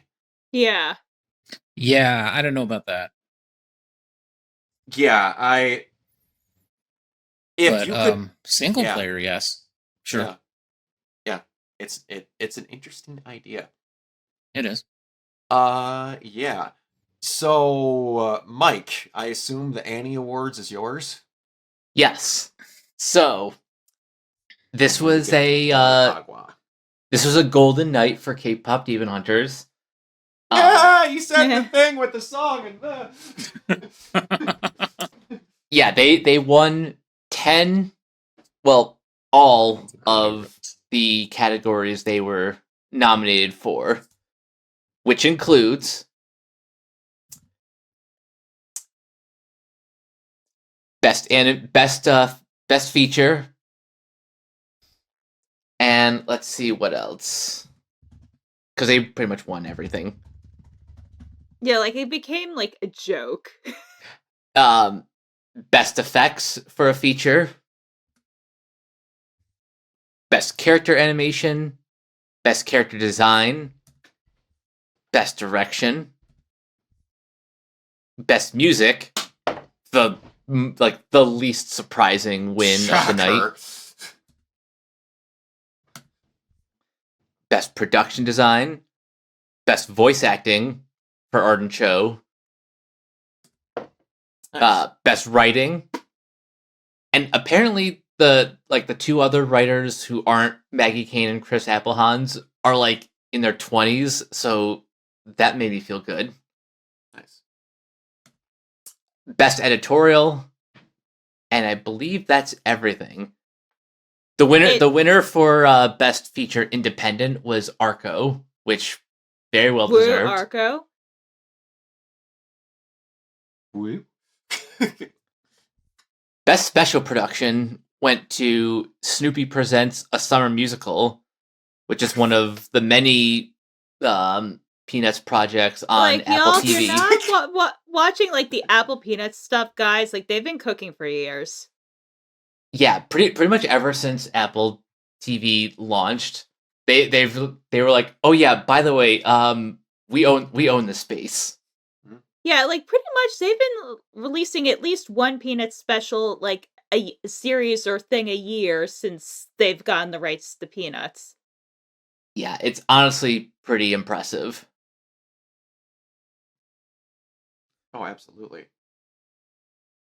Good to see stuff being done with good properties. Now, on the TV side of things, the awards that made me the most happy were everything that Common Side Effects won, which includes, by the way, if you're not watching Common Side Effects, you have to watch Common Side Effects. So they won Best TV/Media for a mature audience, Best Direction for TV and Media, Best Music, and Best Writing, which, yeah, of course. Also, Best Editorial. Nice. So yeah, the message is go watch Common Side Effects because it's great.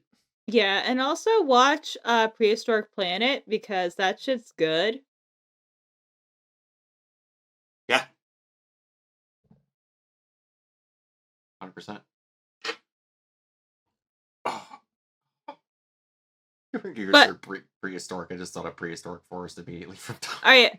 Oh, but also we did have some other interesting news. I forgot to put it in the doc in movies, but it's related to K-pop Demon Hunters. Mike, do you want to say it? Yes. K-pop Demon Hunters and Guillermo del Toro's Frankenstein are new additions to the Criterion Collection. So they are getting a physical release. Presumably. I mean, I can't imagine K-pop especially is not going to get a physical release. I mean, that was the implication I got from the Variety article. Yeah, and because of how popular that movie is, it's going to bring in a lot of money.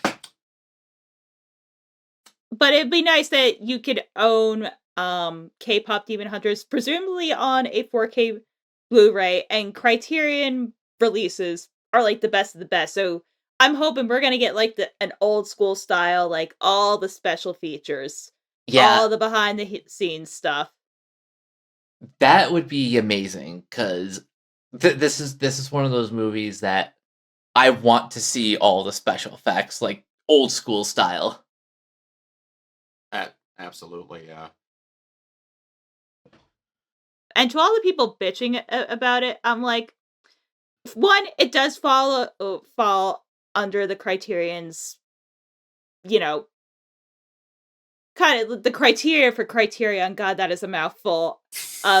One, it is culturally significant, which, mind you, you want to know two other movies that Criterion has made releases for? Brock, Kiona, you want to guess? Because you'll never guess what it is. Rubber? No. The Room. No. Damn. Ghostbusters and Armageddon. Wow. You know what? Fair. Ghostbusters, fair. Armageddon, fair. I'm just saying, like, and by the way, Ghostbusters, they published a Laserdisc back for it in 1989, which is only 6 years after the movie Damn. came out. So it's like, they've been Yep. doing this pretty much the entirety that they've existed, because in order to fund, like, these little movies that are gonna, like, lose tons of money to restore, you gotta fund stuff So, like, on two ways, like, this makes sense. And anyone who's bitching about this is, like, kind of, like, an asshole, and you're, like, really showing, like, your misogyny, like, I'm a film bro, like, what about this form of film? Like, it's all normie stuff. I'm like, fuck you. No. Lord. Criterion should do a release of Dread, That I need that. Yeah. right? They should. Honestly, I feel like that fits. Anyway. They should do a Criterion release of Paul Blart Mall Cop. Just to watch people's heads fucking explode. Alright, so the new Evangelion short film, Evangelion 30 Plus, shows Asuka and Shinji happily married with a child. Debuting at the Neon Genesis Evangelion 30th Anniversary Festival, the short anime was reportedly completed by Hideaki Anno at 6 a.m. the day of its premiere. Evangelion 30 Plus stars Asuka Langley as the protagonist and features both Asuka Langley and Asuka Shikanami, presenting a story that revisits the 90s anime, explores the parallel worlds, and offers alternate epilogue to the original Neon Genesis Evangelion timeline. And then on top of that, which don't pirate that, because then Anno wants to kill you, and you will go to jail. If you're in Japan, legit, you will probably go to jail. 1,000%, 100%. Evangelions new anime series written by Yoko Taro has been officially announced. For those of you who don't know, he's the guy behind the Nier series.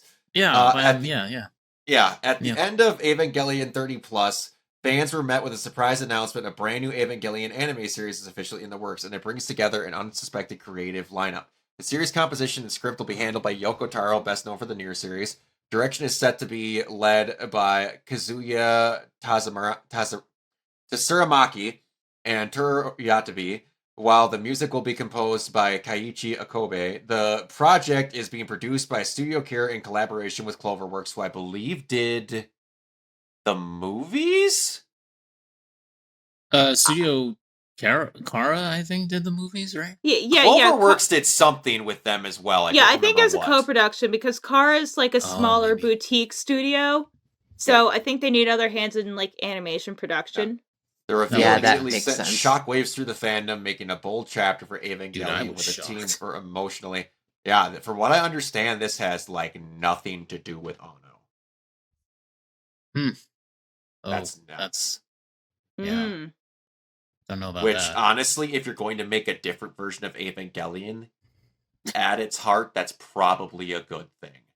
Yeah. I don't know if you Yeah. can make a different version of Evangelion and have Ono doing it, because it's then just going to turn into another version. Because if it's just going to be another parallel world, it's just going to be Ono trying to tell that same story he did in the series now through the movies for a third time.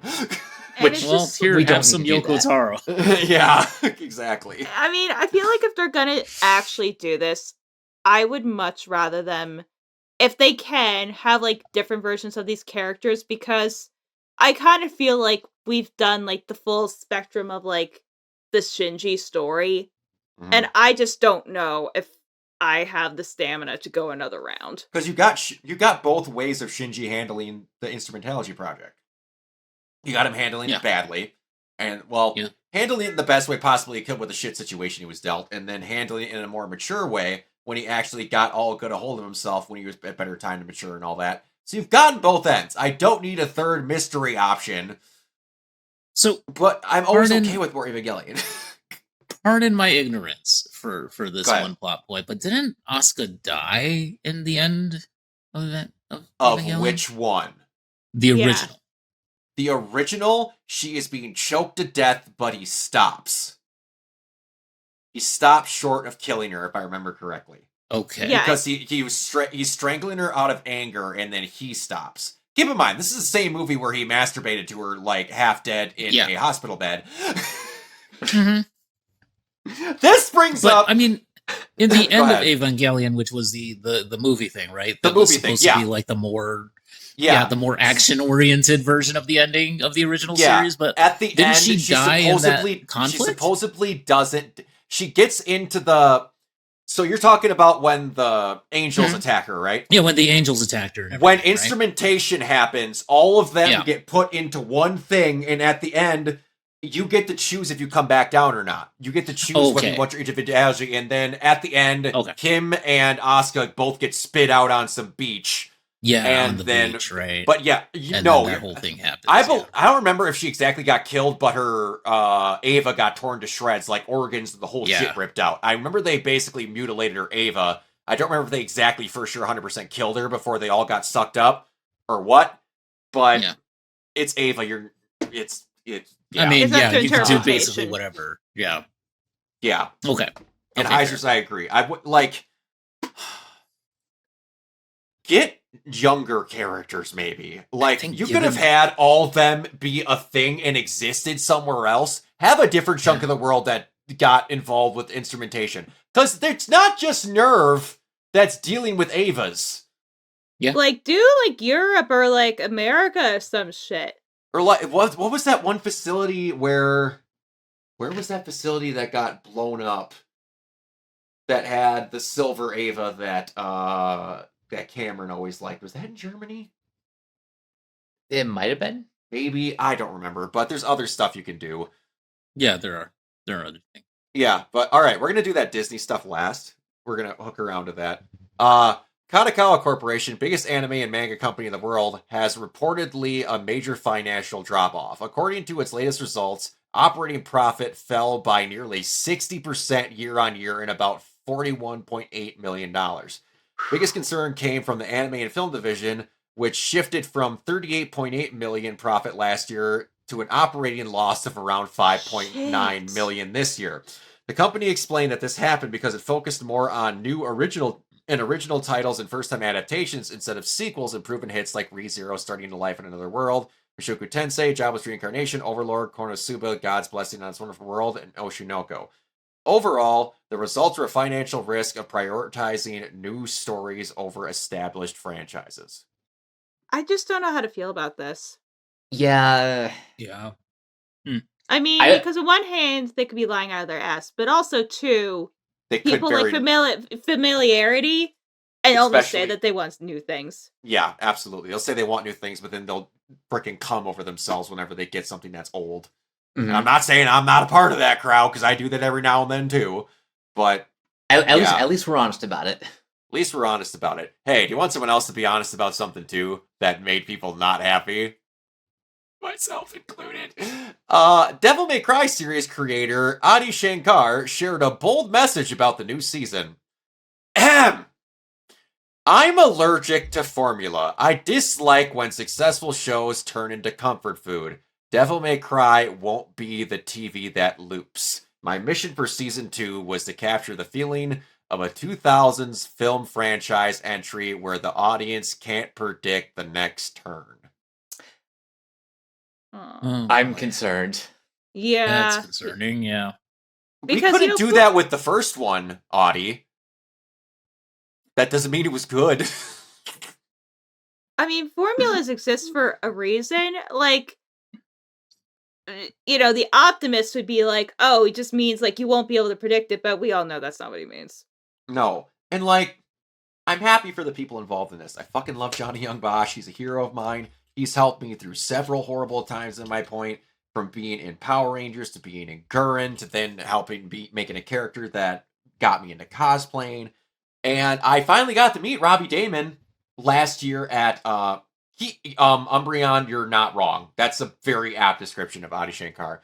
And I got to meet Robbie Damon at Twin Cities Con last year. And like I'm waiting in line to meet him. And he's written there, doing whatever, looking around his line, and all of a sudden he spotted that I was in my Virgil cosplay, and he just went... I'm like, yeah, it is, I'll talk to you up there. He goes, yes! And he just gave me a big thumbs up. And I got up to the line, he's like, are you feeling motivated, sir? And we talked about Devil May Cry. Like, the dude's obviously a big fan and was just happy to get to play Virgil. He literally came up, like, he took the regular picture, he's like, all right, I don't know how we're going to do this, but we're making a picture of you impaling me with the Yamato. I'm like... And, like, had a person do a shutter step and do all these poses where I got to have a picture where it looked like I'm impaling him in the air as he jumped up, like holding my prop Yamato at his side. It was the coolest fucking thing any voice actor's ever done for a photo. Robbie is the definition of just the coolest fucking dude on the planet when you meet him. He can be super calm, super just like, hey man, how are you? Fucking jacked now, full of tattoos, just the suave voice. Robbie Damon, you ever get a chance to meet him, consummate professional, one of the coolest guys on the fucking planet. So, like, I'm happy for the people involved. Adi Shankar needs to shut the fuck up. Yeah. I will admit that Netflix show wasn't perfect. Openly admit that. And there was some stuff that irritated the fuck out of me. But there was stuff that I honestly liked. That sixth episode is aces. It is fantastic. But I don't know if it's a strength or a weakness if you tell someone that the best episode of a series is one where none of the characters talk. Yeah. So, I don't know what to tell you there. But it was fantastic. And their use of the White Rabbit as a villain, the White Rabbit is genuinely one of the best villains in Devil May Cry, period. That's saying a lot. He's way up there. And they basically just gave him, oh no, I'm blanking lady's dad's name. I'm blanking on him. Arkham. They gave him Arkham's storyline, essentially, and Arkham's in the show. Like, stuff about it was fine. Like, I couldn't deal with Lady fucking swearing every 5 seconds. That made no sense. But her story was roughly kind of the same with a couple extra added details with, like, having demons doing whatever and then her, like, finding out more about them as she goes through and learning to trust Dante and stuff like that. But just make your show, say it's non-canon, and don't be like, I'm remaking the art and it's going to be different. Just shut up. Yeah. Like, yeah, for real. I get that he was trying to get the early 90s. That's why you had fucking Roland and all that. And now he wants the late 2000s to where I don't know what it's going to fucking be. But I'm still going to watch it because it's Devil May Cry and I'm a fucking horror for Devil May Cry. And I, again, love Johnny and Robbie and everybody who's involved. And if I get to hear 2 more seconds of Kevin Conroy voice acting, I'm going to fucking listen to it. Mm-hmm. Because, hey, Pringle, VP Baines is one of the best things that Kevin Conroy's ever done. In my opinion. He was fucking phenomenal in that show. Oh, he was great. Yes, totally agree. He was so good. You didn't see Kevin Conroy be a smug, evil, asshole villain? Never when saw do we that. ever get Never to saw do that that? coming. Never! Ever! No. It was so good! It was great. Oh, yeah. Ah, Perfect voice for it, too. perfect. And to think we need a smug asshole villain. Let's go get Kevin Conroy. I don't know who's the He had range. He had range, gotta say. fucking Yeah. fucking A did. Perfect. It's just Yeah, I didn't love that series as much as like a lot of people did. It was okay. It was okay for me. some might say it's a little on the nose when we invaded the demon realm looking for oil, blazing American Idiot. Just a One little might bit. say that was slightly on the nose. And I love how they're like, we're gonna cross out, like, one thing I did like when they showed the soundtrack of the show, they had it on like an old burnt CD. That I thought was Yeah. actually like a really cool That was touch. cool. But then they're like, they crossed out what Green Day was going to be. I'm watching the show as they're invading the demon realm, and I'm like, I swear to God, if they play, and as I say, fucking American Idiot started playing. Oh Yes. no! Oh, I don't disagree. oh man, it was, Okay. it was not great. All right, Mike. I assume this Disney stuff is yours. Yes. It's a pretty decent article about what the new president of Disney Television Group is doing, but there's a very specific reason why I put it on the doc. He was saying something about, he was talking about the new CEO of the company, talking about all the stuff. One of the reasons Josh got the big chair, I imagine, was not just his work in the parks, but the Disney experiences that come with you, or that come to you. Concerts, Disney on Ice, cruises, Dancing with the Stars, blah blah blah. Um, I mean, we create really deep experiences beyond a first watch. Again, whether it's the tour or you go to Disneyland and you see Spidey and Bluey and Mickey, which, you know, are 3 of the top 5 preschool shows that you're not just watching, but then you're interacting with it. It's something that we do, I think, better than anybody. Obviously, it's an honor to work at Disney. There's an incredible legacy here. But we really talk a lot about eventizing our legacy. So it was just, for instance, the 20th anniversary of High School Musical. God, I feel Oh! reading that. Yeah, I know. Did you So, feel and- that? so- Did you feel like the scoliosis coming in? My Yep. knees just turned to napalm. Oh my Lanta. So as appropriate, we really celebrated that with social and media and events for the fans. And you saw the uplift of High School Musical on Disney Plus just really spike. It gave a relevancy and a recency to a movie that's now 20 years old. It's the same thing for The Muppets, which we relaunched a couple weeks ago. It's one of the crown jewels of the Disney company. People have such deep memories and affection for the original franchise as part of their childhood, as something they want to share with their kids. And we really put up a classic version of it that created conversation as Sabrina Carpenter, who's among the most original contemporary artists. Suddenly that felt like a moment in 2026 that also was celebrating a moment from when the first show came out. So, yeah, that little nugget I just had to include in there because, like, they know they're starting to know what they have. Freaking hope so, man. Ay.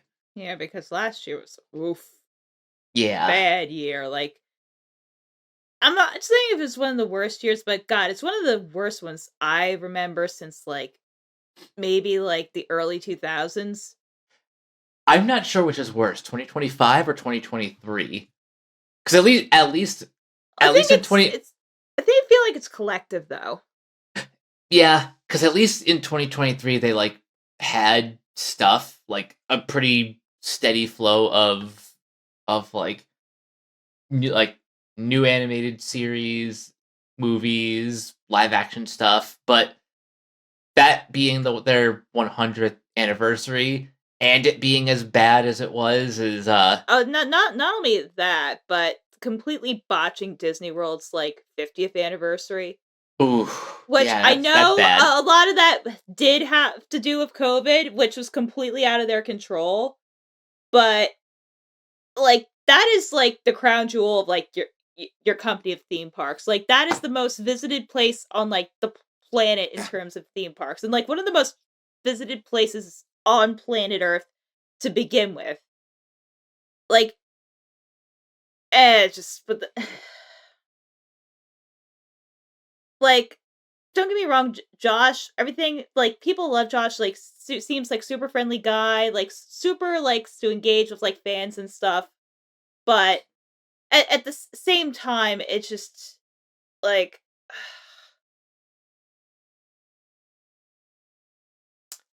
I am really hoping that starting next month things really start to, turn around for Disney. well, I'm kind of hoping like I think Josh might have the juice, but let's see like how he actually is once Iger's not breathing down his neck. Yeah, good point. Yeah, that is true.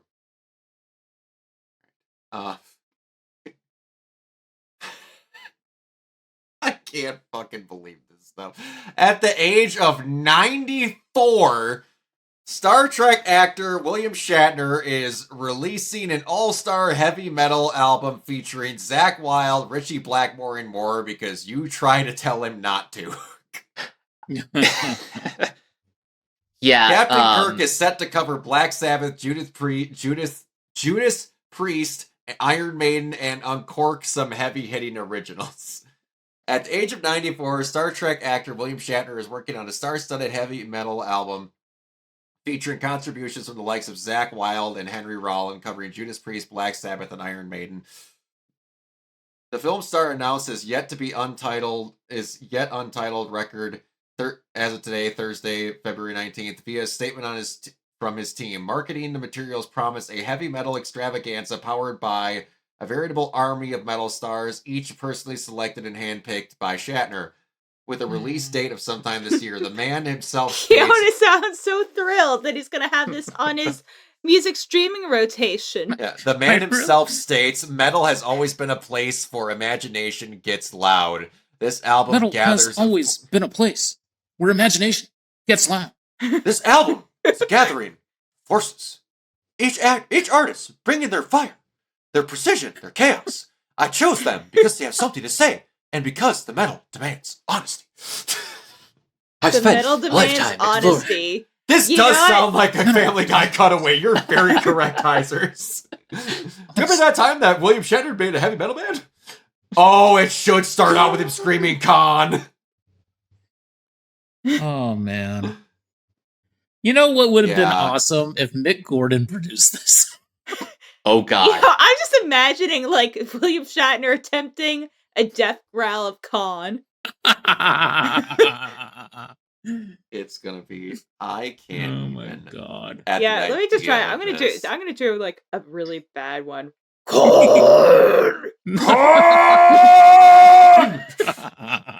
I don't know. Yeah, it's crazy. I can't like. Man, it was crazy enough for me when I found out that Christopher Lee had a heavy metal band. Crazy. But William Shatner.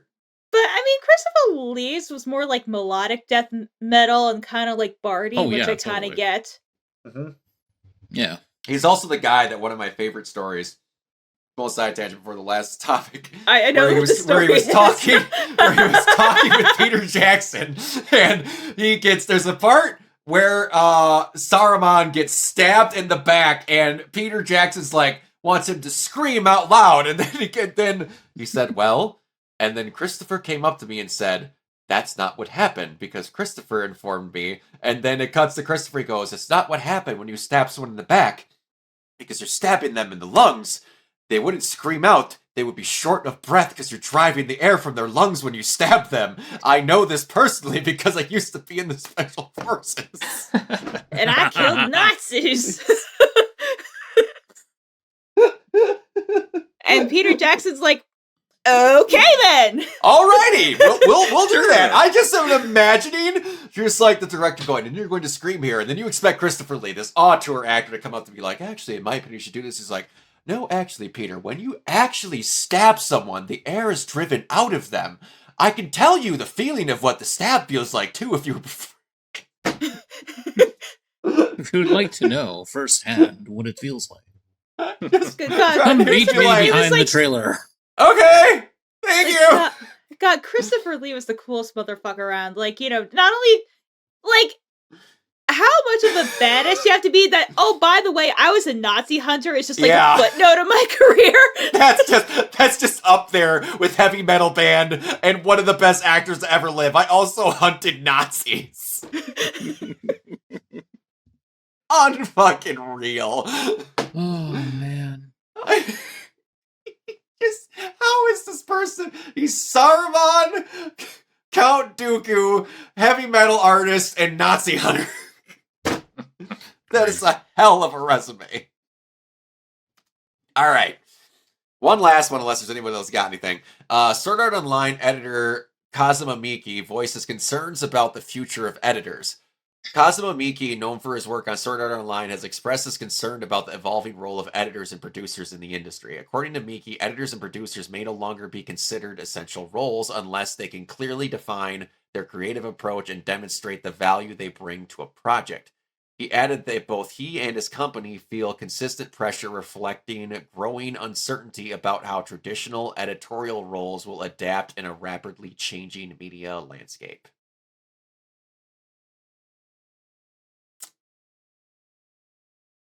Yeah, that is kind of terrifying because some people do need editors. Mm-hmm. Some Mhm. don't. Just like there's certain situations where one that springs to my head where like the love interest of, if I remember this correctly, I believe Jolene Cujo was going to be a woman, and then Araki's editor said no dice. And there was a couple others where like this and that and the other thing, but then if I'm remembering correctly, and I gotta look this up so I'm not saying wrong.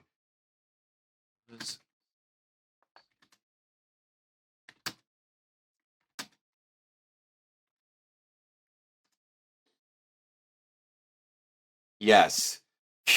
So, then there's some notes like that where you're like, okay, it's whatever. And then you have the wildest editor's note in manga, as far as I've ever known, when I learned this a few years back, that Sasuke Uchiha was added to Naruto by the suggestion of the author's editor. Yep.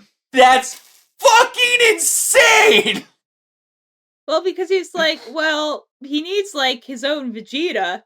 So you're like, you know, because we have to have conflict here. It's just, imagine the editor being the one that gets you to add like the second most important character of your entire manga. Just wild. That's crazy to me when I learned about that.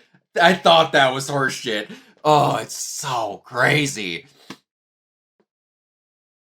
Ah, yeah, did not include Sasuke's original craft. It's just... It's crazy to me. Yeah, that's...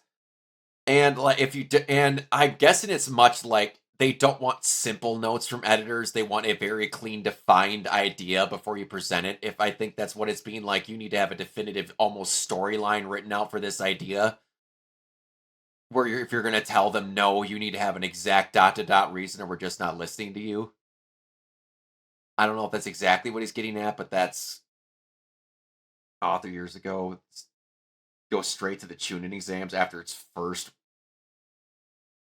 I knew that the editor told the author to go straight to the Chunin exams right after the first mission, but that's crazy. Yeah, that's... It kind of made me want to look into more of the shit that got put into Naruto by the editor. Seriously. Because, like... And then there's one where apparently it got disproven recently, where someone said that the editor was the person that made the guy writing Spy X Family to add Anya and Yor. Well, that's not true And- because of there's an earlier version. I of, know, like, that's what I mean, Anya where from that different got comic. where that was a lie that got protruded throughout the years. I was saying that was one that was popular that wasn't true. Because they were trying to say that, like, it was more of a hardcore spy thriller, not a family thing. No, I'm like, no, it wasn't. It's no. the mangaka just recycled an earlier OC. That's Yeah, all that happened. That's all it was. But yeah, it's like you need to have somebody to kind of tell you things, and like also the job of editors in some of these spots is to help you remember the shit you don't remember. Like Araki is one of the worst ones. It's so much that it became a meme of Araki forgot. Like he literally forgets the powers of stands in JoJo later on. Like especially Kakyoin, his stand, not Hermit Purple. What is it? Something Hierophant Green. Hierophant Green, thank you. In the very first episode, he sends vines up through a nurse and mind controls her. Never does that again. And the scene leading up to that scene, he strikes a painting with a paintbrush and it hurts Jotaro. Never happens again. So some of the powers, they just throw them right out the door and forgot what they happened. And they're just like, oh well, I forgot. And like another one was Giorno, where his ability is to change or give life to an object. But if someone struck the object, they would feel pain back at themselves. Like Leaky Eye Luca, he turns something, I don't remember what, into a frog, and then Leaky Eye Luca smacks it with a shovel, and then he gets pain reverberated back at him because of hitting one of the objects that Giorno made. That never happens again in the rest of the manga. And then there's like another reason where he like grabs and uses his stand on Bucciarati, and like Bucciarati's like soul leaves his body for a second and has like an out of body experience, and then he zips back in, and then it never happens again. Where an editor would have been like, "Hey, are you going to use this again? You probably shouldn't do that." But then in that same episode, Bucciarati knows how to tell if you're a liar by tasting your sweat. And that stays, because goddamn it, I love JoJo. Oh, part 7 can't come fast enough.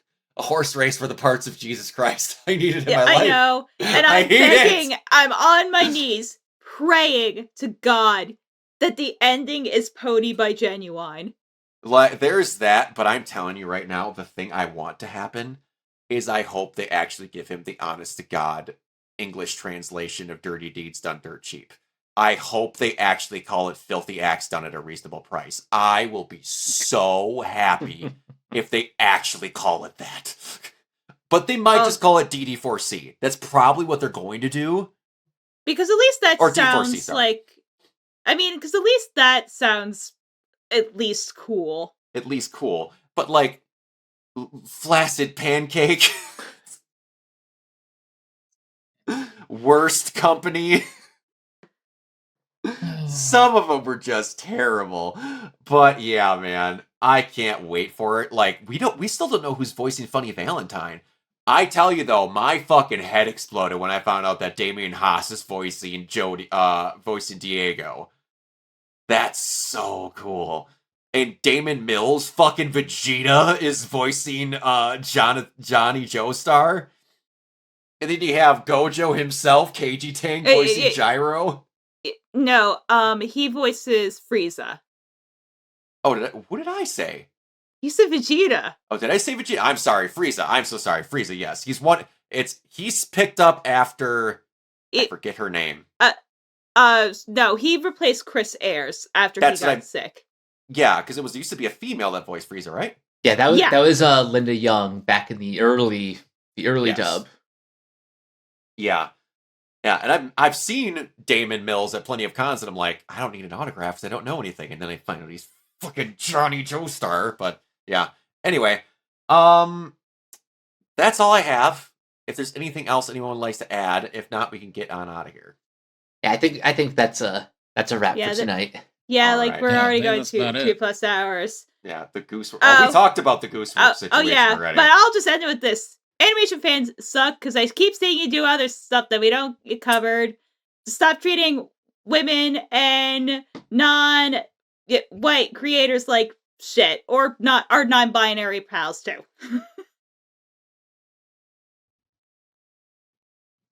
I am not going to show those, Umbreon, because I'm going to assume you used AI to make those. But I appreciate it, and I laughed at it. But, all right. Keona, where can everybody find you? You can find me on Twitter at Neoplasmic24, also on Instagram and Threads at Neoplasmic81, and on Blue Sky and Twitch at Neoplasmic. Brie, where can everybody find you? All right. Y'all can find me at crazylemur.bsky.social. I am also on Instagram at lemursrule1, and then I have a new episode of Lay Crap Out. We're covering the Ghost Adventures movie Demon House. It took us over 4 hours to record, so it was an experience. The movie was not good, spoiler alert, but if you Shocking! I never would have expected. Alright, well, I will say one line of just like to set your expectations up. So Zach Bagans calls Amityville Amityville. So I like, if I say anything that will convince you to listen to my podcast and watch it on Tubi, which by the way, this is available free on Tubi. You know, the best streaming platform on earth. No, seriously, Tubi is legit. Yeah, I was just gonna say, it's starting to become that. So yeah, it's up on YouTube and like the usual places. Go check that out. Mike? You guys can find me on various social media sites at Captain K42. You can check out my quick thoughts on letterboxd.com/CoachK42. And you can follow Renegade Pop Culture on Facebook and Blue Sky at Renegade Pop Culture. You can also find us on YouTube at Renegade Pop Culture or Organoid Zero. Find us on Podchaser. Consider supporting our Patreon at patreon.com/Renegade Pop Culture. Listen to all of our podcasts on Spotify, Apple Podcasts, or wherever you listen. And last but not least, everything can be found at renegadepopculture.com. You can escape, so do we. Yes, and Pandora. And Pandora.